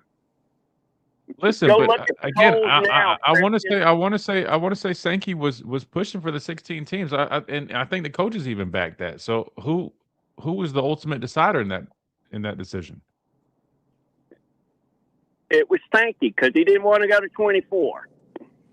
Oh, no, I'm saying for 16. I'm saying for 16 because 24 is too much. So you're saying he should have just you're saying he should have just bent the knee and just accepted 24 is what you're saying. Yeah, I would have said, look, hey, let's go to 16. And then you say, okay, look, wait a minute, hold on. Listen to me. This is how it happened. Say, okay, let's go 16 and we'll go 24 in 4 years. And then don't do it after you go to 16. Because that's how this is all because of Fox. Are we in all agreement? This is who wants it? Fox. It's not Big Ten. Big Ten is part of it, but. Well, I was about to say they're pushing for it. Yeah, I mean, I'm sure. Yes, the TV companies they want the money. They want more games. But I mean, anybody, the coaches, they'll say there's 24 teams is unnecessary. It's way too many. 16 is the max for me. Give me 1 through 16. I don't care about who wins the conference. Give me the 16 best teams at the end of the calendar year. Don't wait until the conference champ. Give me 1 through 16. You should know who your playoff teams are. 1 through 16. Who's the best 16 team? Let's go play. You can still have a conference championship. Because I don't care about that because anything can happen in the conference championship. Give me 1, 2, 3, 4, 5 through 16 and match them up and let them go play. And whoever stands last wins the championship. All this other stuff, data points here, data point there, blah, blah, strength of schedule, strength of record, blah, blah, blah. Give me 1 through 16, Speaking and of let's data go play. points, Simple as that. let me throw this out to you, and I will hang up after this because we're carrying on here. Since you mentioned data points, did you hear what the Pac-12's doing? Did you hear what they're doing? For some reason I can't hear Digger, but I'm sure it's something crazy. Let him talk. Let him talk. He's about to finish. This is you'll love this. Okay, they're going to take the top 4 teams at the end of the season and have a playoff, and whoever comes out ahead gets that extra data point to go into the playoffs. Is that actually happening? Is that actually happening? They proposed it. And guess what? Pac-12, they got to do something. I wouldn't be surprised if brother, they it's pull the it off and try and do it. Do you see who's left in the Pac-12, man? It's literally Right, 2 teams that's I what think I'm that were saying, but remaining, if and then you they just grabbed a whole bunch of teams. Like, come on, man. If you get a 12-1 UTSA or Texas State, you can't deny them after going through a playoff system in their own conference. I think it's a brilliant idea. I think what my dad just said is what I've been preaching this whole time. Forget all these automatic qualifiers, these auto bids. Dude, just take the 16 or the 12 best teams. Let the best teams play. I think everybody overcomplicates it, and I don't know why, whether it's for money, whether it's just to be difficult. Just take the best teams and let them play football, man. I don't know why. The group of 5 or 4, whatever they are, they should not Let them even have be. an NIT tournament. They got a little playoff system. Let them do their thing. The best team out of that group of 4 or 5, whatever they are, they'll be their own national championship. They have no reason being in with the big boys. They don't. Well, that's proven. Yeah, they play hard. Yeah, but they are not going to win a championship ever. I don't care. So let them do their own thing. Give me 1 through 16, and let's go play. Yeah, I'm talking about Tulane. That's down there in Louisiana. They're a decent little team, but they are where they are because of their talent across the board, period. Yeah. Let me end it on this. Trinidad, what the hell are you doing? Go get a job. Trinidad. What's the matter with you? Don't say it like that. I mean, Trinidad would go on to play in the NFL. It's not going to get a job. Go get him an NFL job. He'd have a chance in the league. I mean, we can all agree on that. I am impressed with him. I'll give you that. I'm impressed with him. Yeah, okay, but come on. How old are you? That's what I'm asking. I hear you. Digger, we'll see you, man. Good talking to you. All right, we got time out. We come back. We keep rolling. We got Smitty on the phone lines. We'll keep rolling. We got the Pastor of Pain joining in from his usual spot, the truck. We're a little switching it up this time. He's in the pickup this time. I'm in the rental. My truck's in the shop. Brother, you stay having problems with your vehicles, man. What you doing to them, man? All that cigar smoke getting in the vents and this is quality, very mild, smell good pipe smoke. Nothing in it. You're doing something. Then vehicles, are you driving like you stole it or something? Yeah, you got always in the shop. I'm gonna go back. I don't know. I think I'm gonna go back to a Dodge Ram or something. I'm not happy with Chevrolet right now. Really? 2,500 diesel. Those Cummins, those Cummins motors. I mean, it's solid, man. But they ugly and they don't give you nothing when it comes to. They look they look a lot better nowadays. Look a lot better. And matter of fact, they've been one of the top selling trucks for years now. Yeah, they cheap though. Nah, I had me a Ram Rebel, man, and it was nice. It had a big old 12-inch screen, moon roof. I mean, it's a nice truck, man. Yeah, but anyway, unless Ram wants to pay us for all this conversation we're getting, we got to hit a timeout. We come back. We'll keep on rolling right here on the Miller's Edge, Tide 100.9, 1230, WTBC.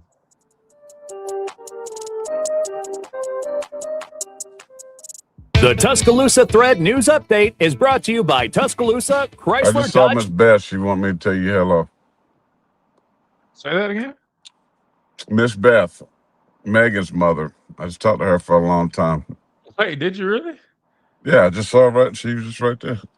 I told her to go on the podcast. She was wondering how you were doing and CJ and very nice. I always liked Miss Beth. Oh no, she's super sweet, man. Super sweet. Yeah, she was. How's she doing? She's doing good. She was getting her Starbucks, and I know she said, "You gonna spit the heritage out in the golf event in Hilton Head?" And I said, "Yep." I told her I'd invite her on the boat with her. And her. I don't know if she married that guy or not, but whatever. Nice lady. No, super nice, super nice, man. She's always been so nice. Yeah, what was I about to say? I forgot what I was talking about. Oh yeah. The Rams are nice though. Those diesel Man, Cummins though. They are good I motors. had one. I had the smaller diesel one in the 15 to 3.0 with the little Yeah, two but see, that's boxes on different, the man. You got to side get and that all that. 2500 Cummins, man. I'm gonna go look at one, see if I might. I looked I'm at telling you, new ones are nice, man. Get a Titan. Oh hell no. what kind of Titan was that? Nissan? Man. Come on. Hey, no, listen, I will say the newer Nissans are a lot nicer than they No, were, but I mean, no.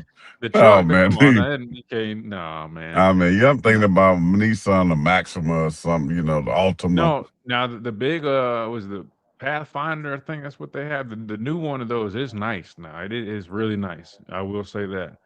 But Titan, though, I can't do no Titan, man. Can't do no Titan.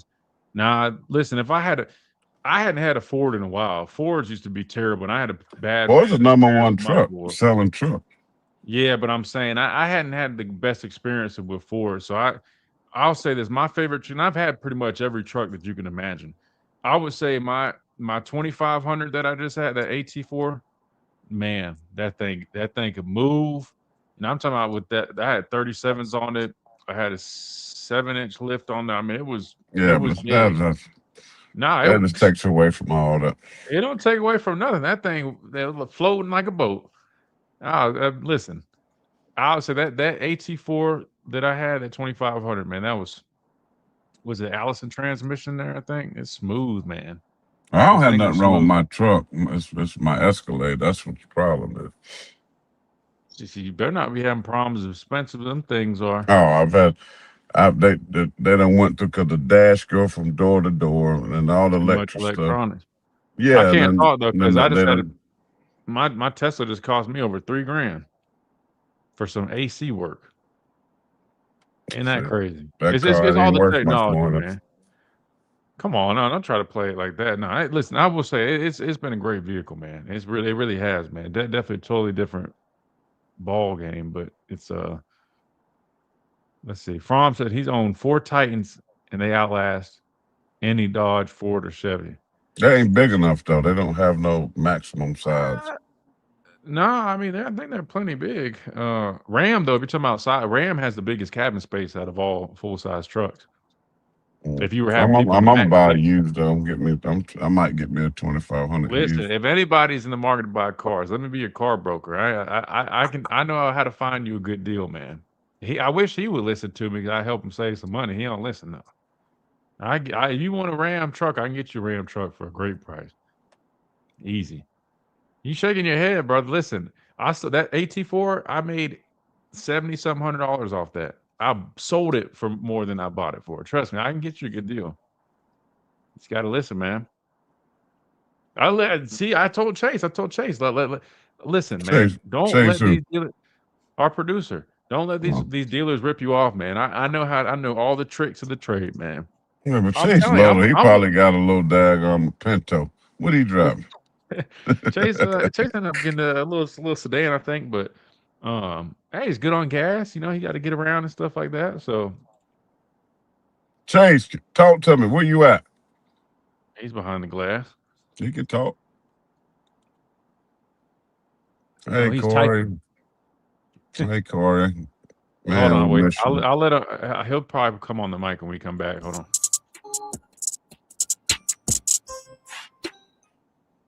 And welcome back in this free for all Friday edition of Miller's Edge, Tide 100.9, 1230 WTBC. Hell, we just spent the last little break having good car conversation. I don't know if you guys know, outside of football, Spanish, and all the other stuff I do, I'm a big car junkie. Love cars. Anyway, Chase, man, Pastor Payne wanted to holler at you, man. He wanted you to get on the mic, brother. I heard. What's up, Pastor? How are you? I said that's why I couldn't. He got it off. I can't hear him. No, he don't have So, it. Wait, can you hear him? no, I couldn't hear Digger either. Oh, okay. I don't. Well, that's just the Y'all got to screen. figure y'all speaking of electronics. Can you hear me now? Listen, try it now. Can you hear him now? Chase, talk to your boy. Holler at your boy. Holler at Unc. How are I you? can't hear you, but I can kind of. Listen, that has to be on his end though, because I can hear It Chase might be, perfect. honestly. I Listen, need to the, talk to IT No, about I can this. hear you great. So I mean, I normally can hear. listen, the stream can hear Chase. So that's what I'm saying. It's on your end, but you The can hear person me that though. needs to hear him can't hear him. That's the problem. That's me. Yeah, I don't know what to tell you on that one, man. I had to turn the radio on to get the playback so I can hear what he said. But now, but anyway, we'll figure all that stuff. I ain't even worried about that. But they gave me a nice 26 Suburban. That's what I'm sitting in right now. But I was at Starbucks. I was cutting some video. I did my little check out my 1334 podcast. I don't know how for people to join like you do, but I do a little podcast, 5 to 15 minutes of scripture stuff, a couple of days a week. Check it out. Where? I mean, you got to tell them a platform. I mean, like, Well, is it YouTube, Facebook? Is it 1334 YouTube? Church, 1334 Church, Let or me my see if I can. Let me see if I can pull it up real quick while you talk. But yeah. The one so yeah, today is kind of hard. So if you're tinkering on faith, you may not want to. No, you want to listen to it because I preach the truth, but you may not like it. The one I did. that's very fitting. I mean, your football takes. I think No, they try. but listen, when you go to the doctor, do you want the doctor to say, well, you might have high blood pressure. You might be what in the country they call it sugar. Just take this little, pill right here, or you might have whatever. Or do you want him to tell you the truth, the whole truth, so that you can treat the problem that you have? Well, as pastors and preachers, our job is to tell you the truth. Too many pastors sugarcoat the gospel. They sugarcoat right and wrong. Check around, look at this world, what's happening today. Because they're false prophets out here. They tell you all this stuff. They make you shout, make you dance, and bob your head. All that's good, but you want the truth. And so today is from the the most famous sermon, the Sermon on the Mount, when Jesus talked about the kingdom and heaven and hell. So I listened to it this morning from another pastor. So I was like, you know what? I need to share that. So in my own perspective. And so it's truth. Hold on, man. You can't be copy or what is it called? No, I ain't copying Plagiarizing. this. You don't plagiarize the scripture. I just Hold said on, that. but hold on, man. No, you don't need no. No, you just take with your cards. Let me do with the ministry. You stick to all the other stuff. I'm saying you said you heard you Lumba, your listened. You Spanish, said you listened. lumba, kaboomba, all that stuff. Hold But on, when now that's racist. when it comes to the Hold on, all scripture, right, now when don't it do comes that. to the First word, of let all, me that do that. sounded African, though. First of all, that sounded African. That is not how Spanish Well, sounds. there's something called African Spanish. No, there's Afro Latinos, right? Like Dominican Same Republic. thing. Nah, well, it's just that they're Hispanic people, but that they have, African heritage, right? Because we all know the Yeah, history. what I'm saying. Lambo, limo. Brother, they still speak regular Spanish. That Now, is just insane now work. that is insane. See, that Chase, he's Okay, gonna get us uno, taken dos, off. tres, cuatro, cinco, There we diez, go. Okay, you skipped 7, 8, and 9, but ocho, okay, there you go. seis. Yeah, you went back again. All right, that's good Seis enough. is, well, kind of, I know a little bit, but here, let me say this real quick. The point is it's true. I just heard some things he was preaching on that, so I went and gave my own version of it. So it ain't no plagiarizing.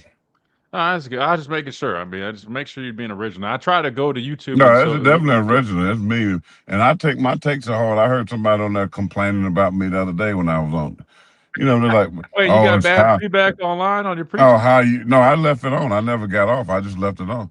About how you deliver and delivery is delivery. Delivery is just getting the truth out. I mean, would you want? You can go to the so-called, they call it the white church, and you go Well, bless you, Lord and Heavenly Father, and your goodness and mercy, it endures forever. That's my type. I like that. You I know, like or you can that. come to my church Nice and calm. and you can say, the Yeah, devil exactly. is a lie. I bind you, Satan, in the name of Jesus. See, and Ha! see, Can I get but a see, amen and a hallelujah? right, Slap but your neighbor upside the head and tell him Jesus is coming back. You know, okay, it's and, the same thing. not quite. The message is the same, but delivery is objectively different. It is So different. yeah, it You know, is. but I mean, I like the little, more relaxed, calm presence there. I'm not gonna lie. it Sometimes it don't is a matter as little long as you're getting intimidating. the truth. As long It's as an it's the true gospel, it don't matter. Yeah, but I mean, to be fair, to whoever commented on your post, I will just say this. I mean, it is a little intimidating. You're already a big dude. I mean, like you're 6'3", 300, dark skinned dude with big There arms, you go, right? You being play racist. I ain't football. got no big arm. I How know is that about that. racist? I'm saying, like, let's just call a spade a spade. That might intimidate some small little women. Listen, That, like, I'm just saying, like, Bill Parcells, so first I'm of just all, saying, maybe just calm down. give it to him softly. I Like, do bro, get, listen, look at your hands. Like when you start talking with your hands my are little. thing is like this, Bama fans. Yeah, it might smack If you're somebody, man. bad, you're just bad. You know, y'all want the sky to be blue when there's a thunderstorm is brewing, right? I'm just the one that just tell you.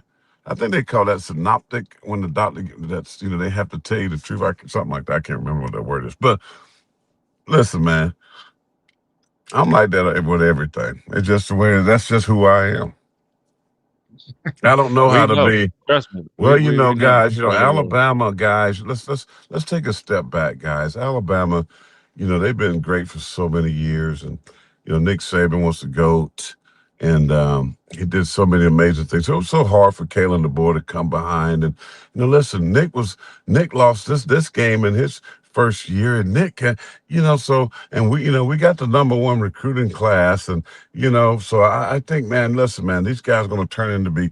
Or you say, man, I saw the film, bro. Look, that tackle was terrible. And that coach, and I know this about football, coaching matters, especially at the offensive line, and it's all about development. It's all about strength. It's the development. It's system. Blah. I just talk that way. Bill Parcells would talk to us that way. Okay, Dan Reeves would talk to me another way. Now, Bill Parcells was from New York. He didn't smile at you. If you suck, he gonna tell you suck. If you was terrible at it, he gonna tell you that. If he tell you, he gonna tell you play like this next week, your end gonna be cut. I want that kind of coach. I don't want Dan Reeves and some of the other coaches I had to tell me, oh man, it's all good, everything's all right, man. It's gonna be good, things gonna change. And then you come into the office on Wednesday and they tell you you're on the bench. You know what I mean? Nah, just tell me where I stand. Tell me so I can work and get better. Just tell me what it is. Just tell Well, me look, what it is so I can work at getting better. That yeah. a lot of fans, even Gamecock fans, they don't like that because they want you to make them feel good about something that isn't good. Well, you're gonna live another 40 years, but you really not. Maybe 40 days. Like, no, you need to tell them the truth Right. so that they But can work at getting better. That's all. yeah, no, 100%. Well, see, you hit the nail on the head. So you can work again. I think that's the biggest thing, though.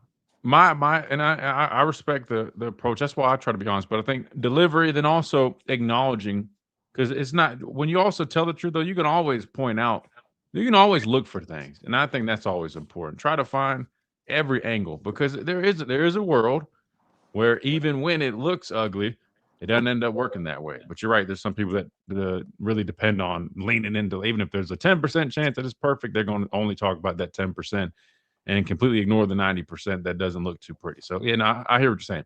Anyway, but you brought up coaches. I wanted to ask you real quick. Did you see the news that Alabama finally hired a tight ends coach? He comes from Louisville. His name's Richard Owens. He's a former player. He played in the league, I think like 5 years or so. He played with Minnesota and I think the Rams, another spot before turned into a coach.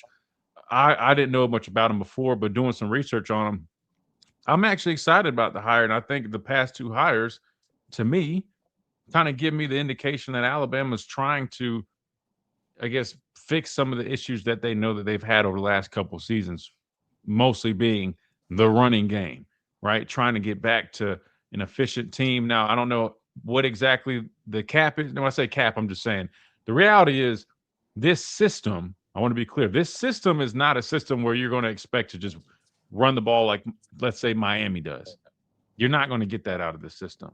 But what you can hope is with the addition of guys like Clem, Coach Owens out of Louisville, who also was he's their offensive line coach past over years. He was a tight end as a player, but he's been offensive line coach. Your hope is those guys can come in and not only offer an extra set of eyes and ears and fresh perspectives, but also maybe bring a little bit of an attitude, a little bit of a mentality with them. And I see you kind of making that face. Now, I'm curious to get your thoughts because, listen, I'll be the first one to tell you.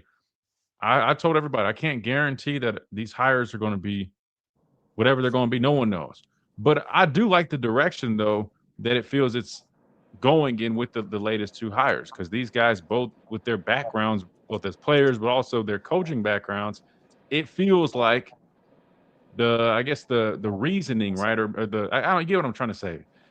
They're guys that have, well, number one, the offensive line coach should have an offensive line background, but hiring a tight ends coach that also has an offensive line background, I don't know, man, and the former players. I feel like from a developmental standpoint, that alone gives me confidence.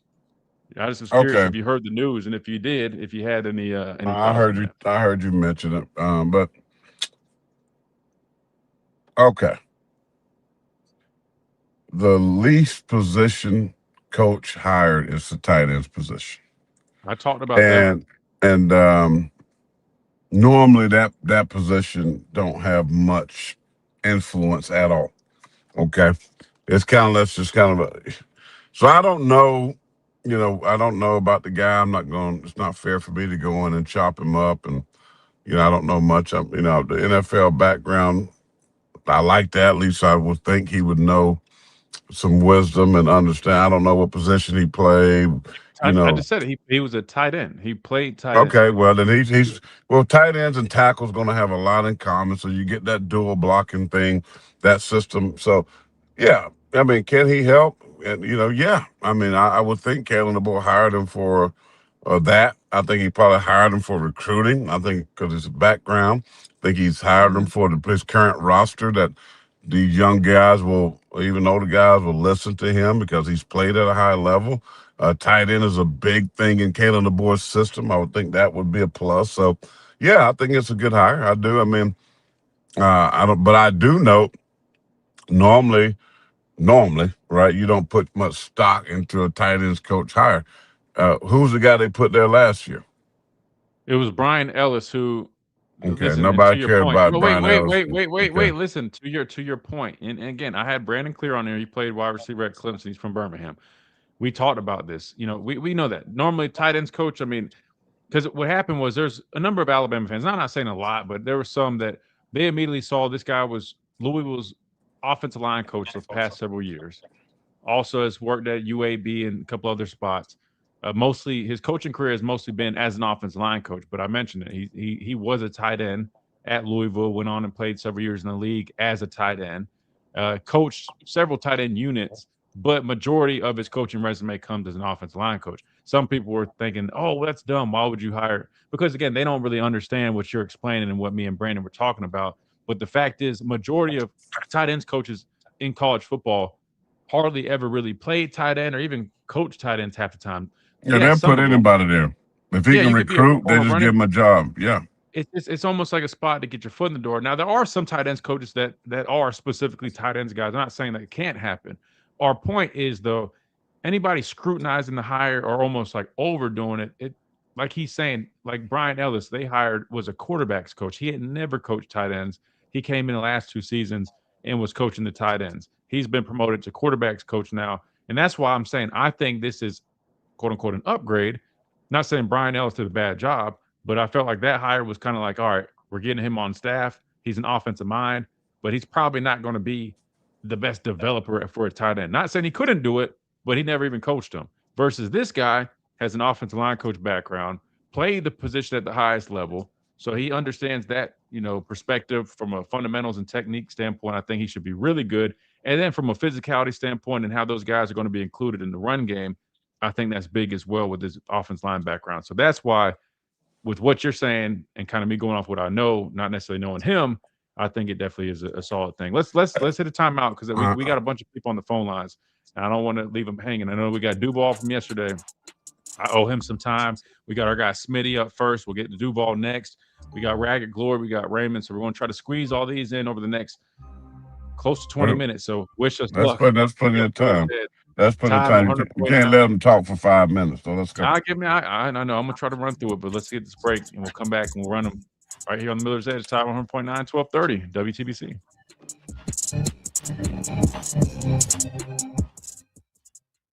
Hey, guys. All right, we got a whole car conversation going on in the chat. Who's got a 370Z Nismo? That's fire. But here's the real question. Is it a manual? If it's not a manual, I'm not going to lie from. If it's not a manual, oh, you got the non-turbo V6. Man, if y'all it's talking about cars like that, man. But I'm a car fanatic. I done had a Ferrari Spider. That ain't no real I done had a car Bentley fanatic. Continental or a You just Lamborghini. bought nice cars. That's not a car fanatic. Big difference. I've had every kind of car that Christian ain't had no car. What Lamborghini did you have? I had the what do you call it? The one that Rod Stewart. Matter of fact, I think it was Rod Stewart's car. Mm-hmm. See, but that's a big difference, right? That's somebody. But that was when I was buying like nice cars. 248. You know what I mean? I was like built like a brick. How? But I can get in those cars, but I can't do that now because I'm wider than an 18-wheeler. But yeah, but listen though, but that's just buying nice cars though. No, dude. I know cars, but you need to check your stuff, bro. I know cars a lot more than you think. I just don't dab at them like I used to. I mean, I had all kind of, I had, matter of fact, when you was born, we brought you home in a Gamecock Garnet brand new S. It was a S550 AMG. Yeah, I rolled out to pick y'all up at that, and people at the hospital were just, Lord have mercy, that thing now. I used to have them all before they even hit the streets. I had them. Yeah, it's the biggest waste. But you always buy used. Always buy used. But it was a blessing always waste. buy used. No, bro. Always buy used. I mean, you don't listen always to Dave. Buy used. See, you one of them Christian folk that listen to Dave and Ramsey tell you to drive around in a Pinto and ride electric bicycle to work. I don't. Why he living in a $10 million house? He tell people, now he want to tell us, Pastor, let me come to your church and do it. No, sir. Why? So you can live in a $25 million house and you tell my people that they need to ride an electric bicycle to work? Oh, hold on. I practice what I preach. So all the financial advice that I give, which again, it's not financial advice, but I always tell people, hey, that I would recommend doing this. I practice what I preach. I'm very frugal. Anybody knows me. You're frugal, almost stingy though. I'm extremely frugal. But listen, you kind of stingy. There's a difference between frugal and stingy. Listen, that's not stingy. It's called being smart. It's called being smart. I invest everything because this is my philosophy. I'm not saying other guys have to do this, but if these guys in college were smart, what they would do is they would take advantage of this window that they have and they would invest that money, because getting a head start like that is, number one, a major blessing, and two, nothing is ever guaranteed. They all play years in the NFL, but you don't know. The fact is, I'm just telling you right now, I guarantee you that 10 years down the road, me playing just a few short years in the league, I will have more money than a lot of dudes that played a lot longer and made more money because of the way I do things and how I invest. I'm telling you right now. I agree with that. Well, but you should have more money, because if you was real smart, you go down and put together. The Bible said, write the vision and make it plain.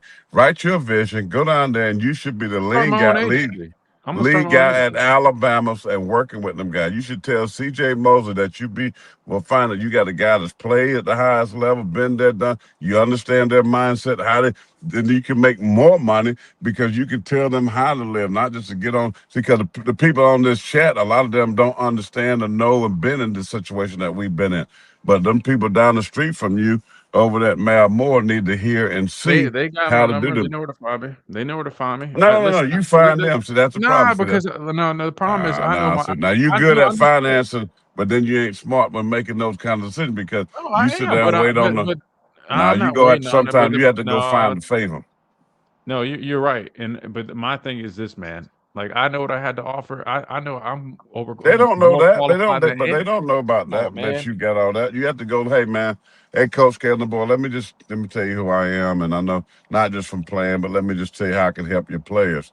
You know, that's what you needed because they will listen to that because they see you down there. You live right there. You've been around there You would since think, bro. I'm over there all the 15 time. years, so you would know all that stuff. You would think that, man. You would think that, but I wish it was that simple because I know for a No. fact that But you have to go tell them. You got to put the Bible said without faith it's impossible to please God. Faith without the work. You got to put the work in, but have the faith. But then you put the work in. The work might be just, hey, let me put together vision and let me put together a plan. Let me show you how I can help you grow. How I can help your guys, and then I can help them just from a football standpoint, motivational standpoint as well, encouragement. Boom, boom, boom. So you have to take that to them. I can't sit back there and expect them to show up at the door and think, well, I think Christian is good with his money and blah. No. You have to sometimes sell that. You have to sell your vision to the No, you're people. not wrong. You're not wrong. You're not wrong. Now that's what I'm good at. I know how to sell my vision to people through the anointing of God, but because it's like I can't. Sometimes God ain't gonna. I know manna comes from. Sometimes He let the manna come from heaven, but sometimes you got to go find the manna. My God, that'll preach. Somebody say my cash app is $. I'm just kidding. Okay. All right. And welcome back in to this Free For All Friday edition of the Miller's Edge. He's going. All right, we got to get these phone calls. See, we're about to run out of time because you're up there preaching. All right, we got Smitty up first. Smitty, welcome in. Hello? What's up, Smitty? Hey, gentlemen. All right, there you go. Hey, first things first, this whole Texas thing, right? Let's tell Digger, hey, how about y'all recruit better? Alabama taking recruits. Yeah, we kind of did beat them out for Griffin and Crowell. But the thing is, right, I hope Alabama plays Ohio State. One, because I already booked my room for that trip. But I think it would be a fun thing, and but the problem is the committee has told everyone it doesn't matter who's on your schedule as long as you got zeros. James Madison got in because they got zeros. They play an awful schedule. Right. Indiana cancelled series against Louisville and Virginia. And they would have smoked both of those teams with the teams they have, and no one bats an eye. Nebraska canceled Tennessee. No one bats an eye. He talking playoffs. Nebraska can't even win a bowl game. Talk about that, And I just think that, and I agree, it should be 16 teams. Because even Alabama finished 17th, I can't cry for them. You can't finish top 16, I got nothing to say, But and I think that people won't go out to Alabama. Look at their non-conference over the years. I remember Tyler Siskey saying that they had a hard time scheduling people because people don't want to play Alabama because you got to have the other team to say yes to, when they want to play you. And, and my last thing is, I know you got other people like that. I know people want to poo-poo the hires and stuff. One, everybody loves Matt Luke. Great name.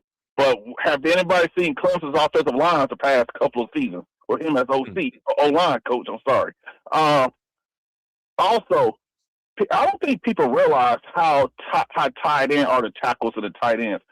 And y'all know there's plenty of tight ends who grew to play tackle, like Joe Alt, And I think people they get mad at what happened. I know Coach Cap like a last minute because Huff went to the NFL. But guess what? He's trying to solve the problem. And I see people still squawking about that. And none of us could name 5 offensive line coaches. Let's just be real here. Unless you're in the game that way. The only way you know your offensive line coach is your offensive line stinks. Let's just be real. That's why we knew Coach Cap. But I'll say this and I'm out of here. We have to give people a chance so they hire somebody.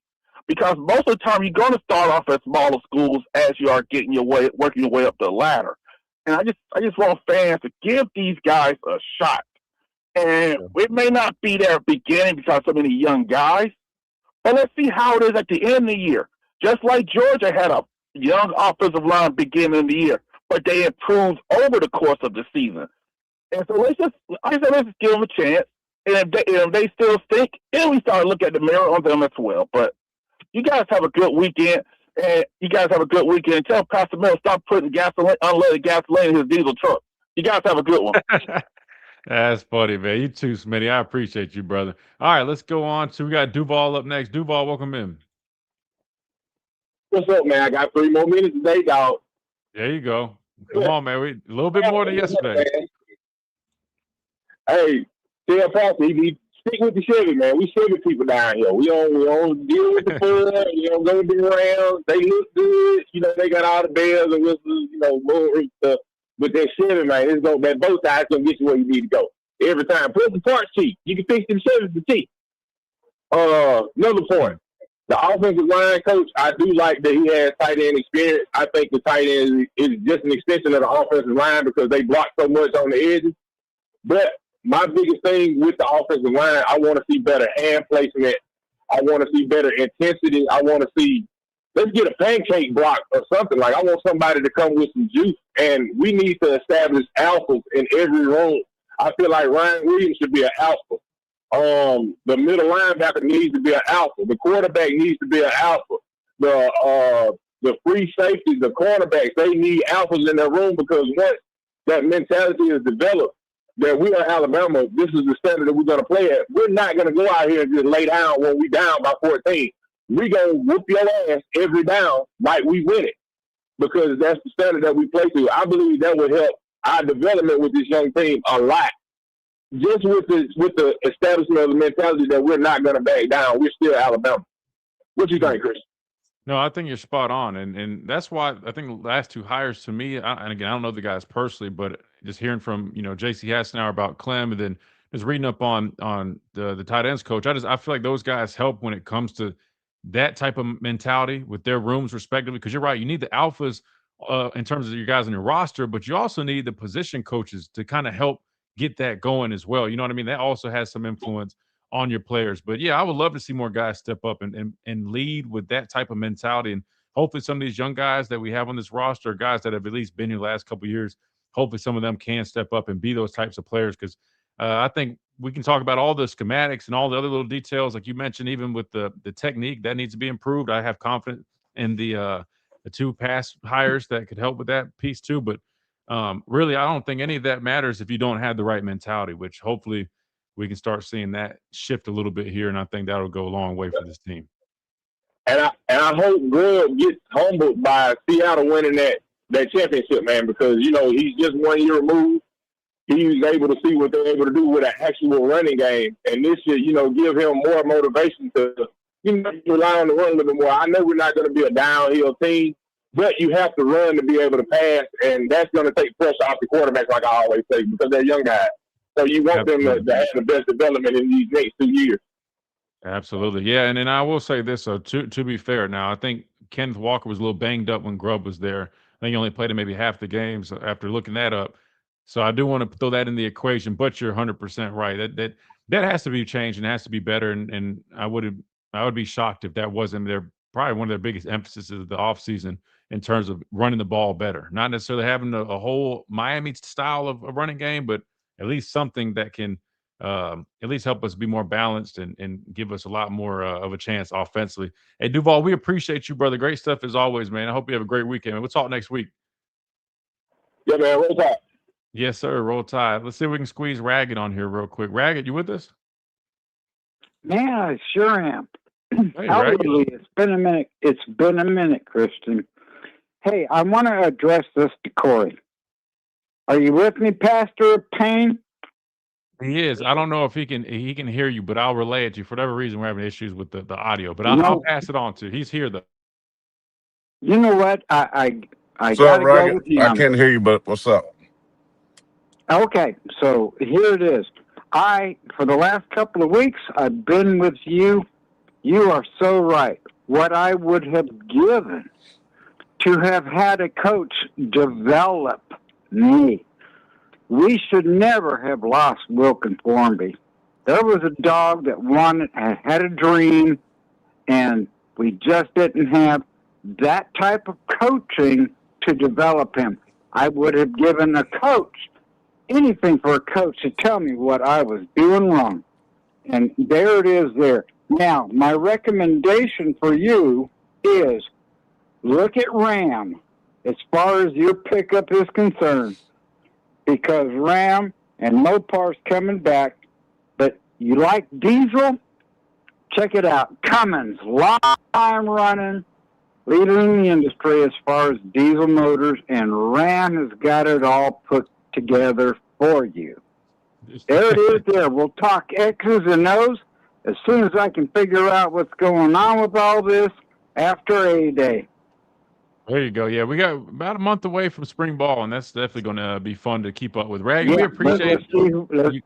Yep. Good to hear from you, man. I'm glad all is well. Let's see. I think we got like a minute left for Raymond, if he's still with us. Raymond, you with us? Yeah, I'm still here. Hello, Mr. Pop. That's Pastor Payne.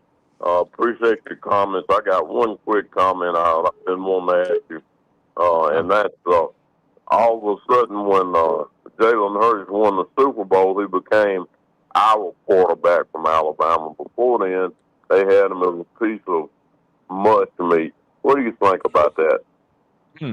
I'll let my dad answer that. He said, "What do you think about how before Jalen won the Super Bowl, he was pretty much a piece of lunch meat to a lot of fans, and then he won the Super Bowl, and now he's back to being our quarterback." Oh yeah, they hyped that up, didn't they? Yeah, I mean that's what it is. I mean, listen, people just need to understand the magnitude of how hard it is to even make a team. I mean, you're less than 1% of all college athletes, first of all, but to be there, having an opportunity, playing behind a very good, at this point, Sam Darnold, and then I think the other kid from Missouri is there too now. Yeah. So, I mean, listen, what a great experience for him, and I'm sure that what he's done in practice to get other guys ready to play, that third-string quarterback means a lot. So, but he is tied to Alabama. He's done a lot of great things at Alabama, whether many people like him or not. But they're going to use the fact that he's in the National Football League, and I promise you they're going to use the fact that he's got some bling going to be on that finger called the Super Bowl ring, which is hard to do. I played almost a decade in the National Football League. I didn't even sniff one. So congratulations to Milroe. Great man of faith, and a great leader for young men. So I'm happy for him.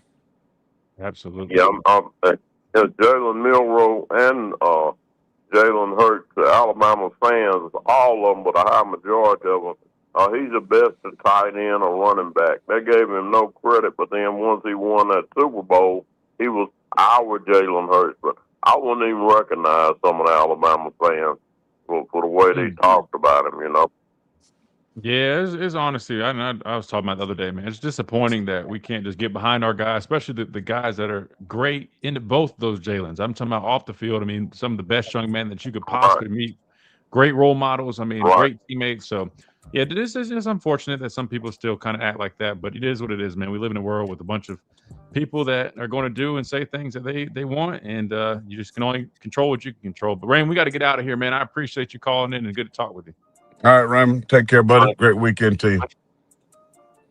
Absolutely. Good stuff. We got to get out of here. But again, I want to give a big thanks to our partners over at Lamparello Law. If you guys are in the market for not just representation, they are officially our representation here on the Miller's Edge. But if you're looking for test taking preparation, anything in terms of students, young adults, resume help, career planning, all that good stuff, they've got you covered at Lamparello Law Education and Advocacy. New website launching very soon, lamparello-law.com.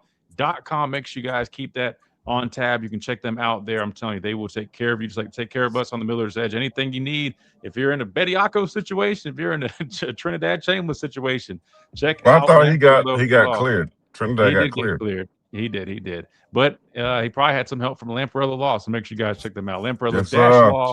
What about that guy that got a 9th year? That one guy that got a 9th year in college football. Lamparello Law's got them covered. Check them out. Lamparello Law. All right, that'll do it for us on the Miller's Edge. We'll be back here on Monday. I got some eligibility, player. WTVC. Well, yeah.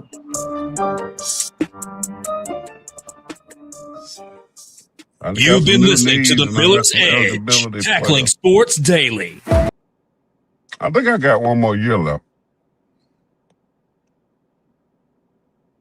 To coach? No, I got one more year to of college eligibility. Let's see if I can go back and get me an NIL deal. You can't even get out your truck without having to go get your knees shot up. I'll be a You player ain't coach. getting- I can be a player coach. Bro, this ain't the NFL. This is college. It ain't no player coaches, brother. Everybody you gotta do something. Yeah, I'll be like a grad assistant. It's a coach. That ain't a player, man. I mean, they don't work like that. Listen, if anything, All I do is I can probably I can get me one more year.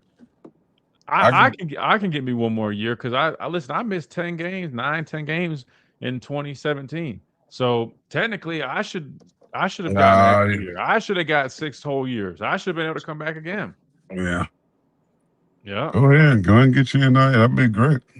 Yeah, it would be great. Yeah. Why don't you go ahead and apply? Forget You the probably NFL. get in if you go apply. You probably get in. I'm gonna call Adam. That's what I'm gonna do. I'm gonna call Adam with Lamprella Law, and I'm gonna get him to put a case together for me. I got it planned. I'm gonna call Adam right after the show.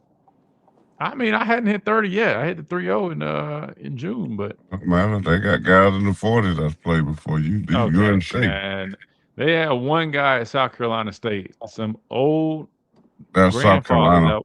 South Carolina State. No, South Carolina had a guy first ever do it named Pops Frisbee. Google it. Of course, his name is Pops, but no, there's a running back at South Carolina State. Yeah, there's a linebacker at South Carolina State. No. It was a running back.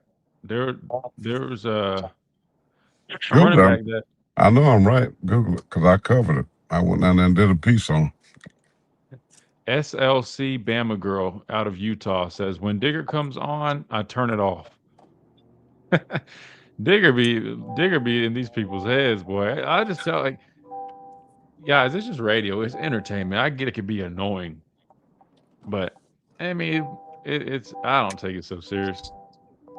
Is he that bad? I know his voice can be a little frustrating, but Digger's cool. Digger's cool. I thought he was a little controlled today. I was expecting him to talk crazy. Yeah, that's her right to turn it off too. That's what happens in radio. No, they turn off stuff. No, it's funny when people leave the messages like that, like letting us know I'm turning it off because Digger's listening. I mean, all right, it's no big deal. Now I need to hit Adam up for real, man. Adam's gonna come on next week too. By the way, he's gonna start coming on Thursdays. Oh, hit her turn back. I mean, with everything that they do, I think Adam can definitely maybe give me a case. You ain't get you a case. I can get you a case. You ain't give me no case. I can get you a case. That's all it's going to be, a case. I'll tell Springer. I already got my helmet right there. I'll crack that case open. I'll just use that jersey. They ain't got to waste money. I got my own cleats and stuff that I'm comfortable with. I don't need all the extra stuff. I'll give a couple third downs. I'll give them probably about 15 snaps. Give me some third down packages. That's all I need. I'm not doing no special teams. I'm not doing no setting the edge, closing on counters consistently. I have my shoulders and my neck. I'm good on all that. Just third down, just put me in there. Let's get a little Rabbits package or Raptors package where we're going 2 or 3 outside backers in there. Tell Kane, just send me. I can even play the buck. You know what I mean? We'll roll from there.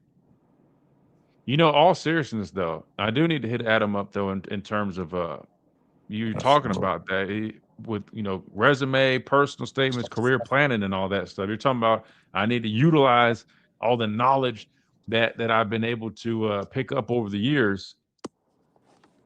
I was like, what are you trying to show us, brother?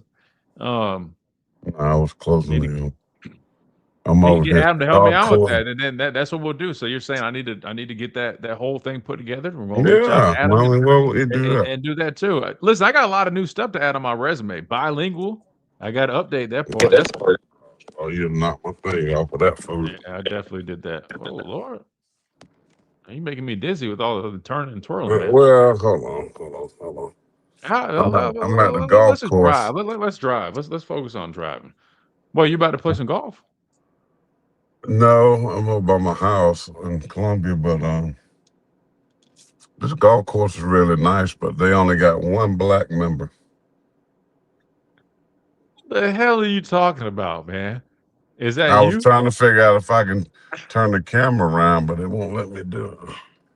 Did I ever think about playing for the Stallions? Hell no, bro. That bag ain't big enough for me to There to go risk doing all that. I ain't doing all that. Nah. The reason I said college is because these dudes in college, brother. Oh, You no, listen. baby. Would they get paid, brother? You on the wrong side of the road, man. No, this lady coming the wrong because these cars parked on the stupid side. Oh God, this dude here, man. Don't worry about fixing that, bro. Just get out the road. Let lady drive. All right. See, you said they only got one member of color, man. You can't be, giving a bad representation, man. That's the clubhouse. Clubhouse or the? That's the clubhouse. Never mind. I was going. Let me stop. Let me get my. I'm showing the people where I live, man.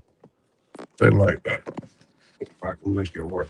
I mean, you have your clubs with you. I mean, what and why are you in a handicap, bro? Don't self-incriminate. I'm going through. Okay, all right, just making sure. Nah, but I'm gonna get together with Adam, man. Seriously, I'm gonna see what me and Adam can come up with. This, I'm gonna help him get him to help me with this whole resume thing and career planning. That sounds nice too. Start planning some stuff, maybe working some more NIL stuff. Work it with CJ Wilson.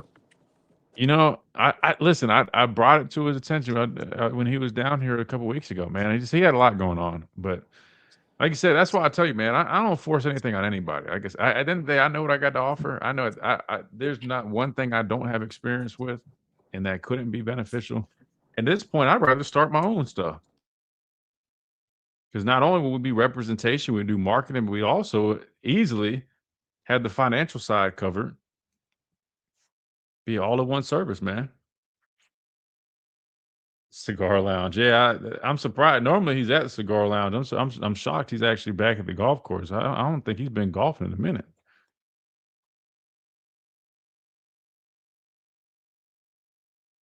No, I'm in shape, guys, but football shape is totally different than being lean and working out like that. Football shape is a whole different beast. I ain't gonna lie to you. I am not in football shape. Well, I don't think I could even make a whole practice right now. What has he got going on though? Can you still hear us? Are you still active here? Did you forget you're on stream? Or what? I mean, don't crash.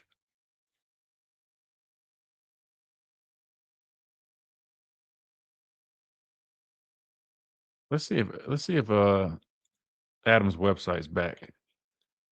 Or not back, officially launched. I know it's starting soon. Maybe it's next week. Not official yet, but it's coming soon though. Lamper of the Law, man. Make sure you guys check them out seriously once they do officially get launched. Probably sometime next week. I think he mentioned in a couple weeks, which I think next week would be that mark. But especially with tax season coming up too, it's a big thing to think about.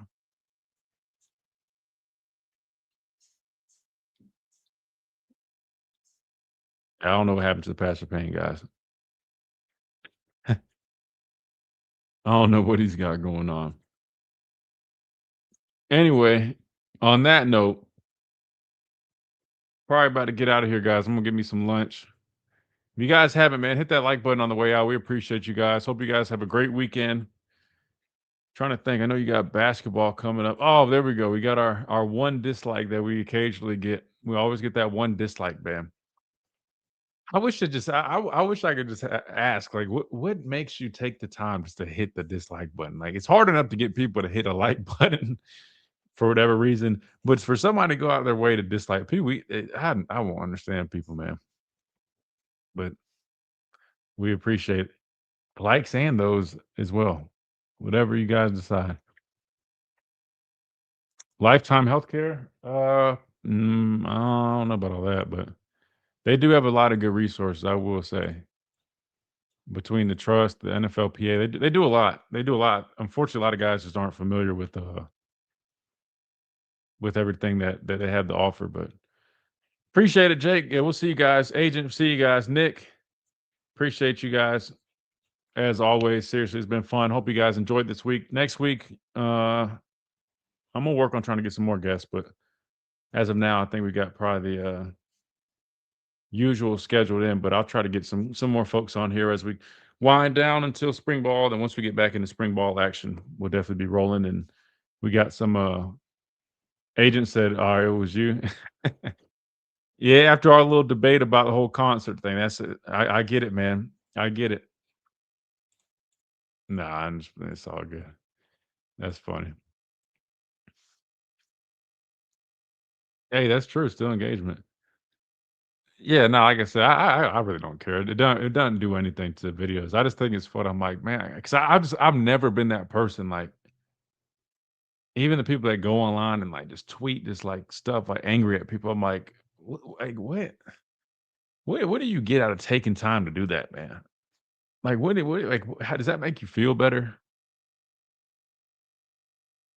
I don't know. I don't know. That said, we'll see you guys Monday, and hope you guys have a great weekend. Until then, y'all be easy.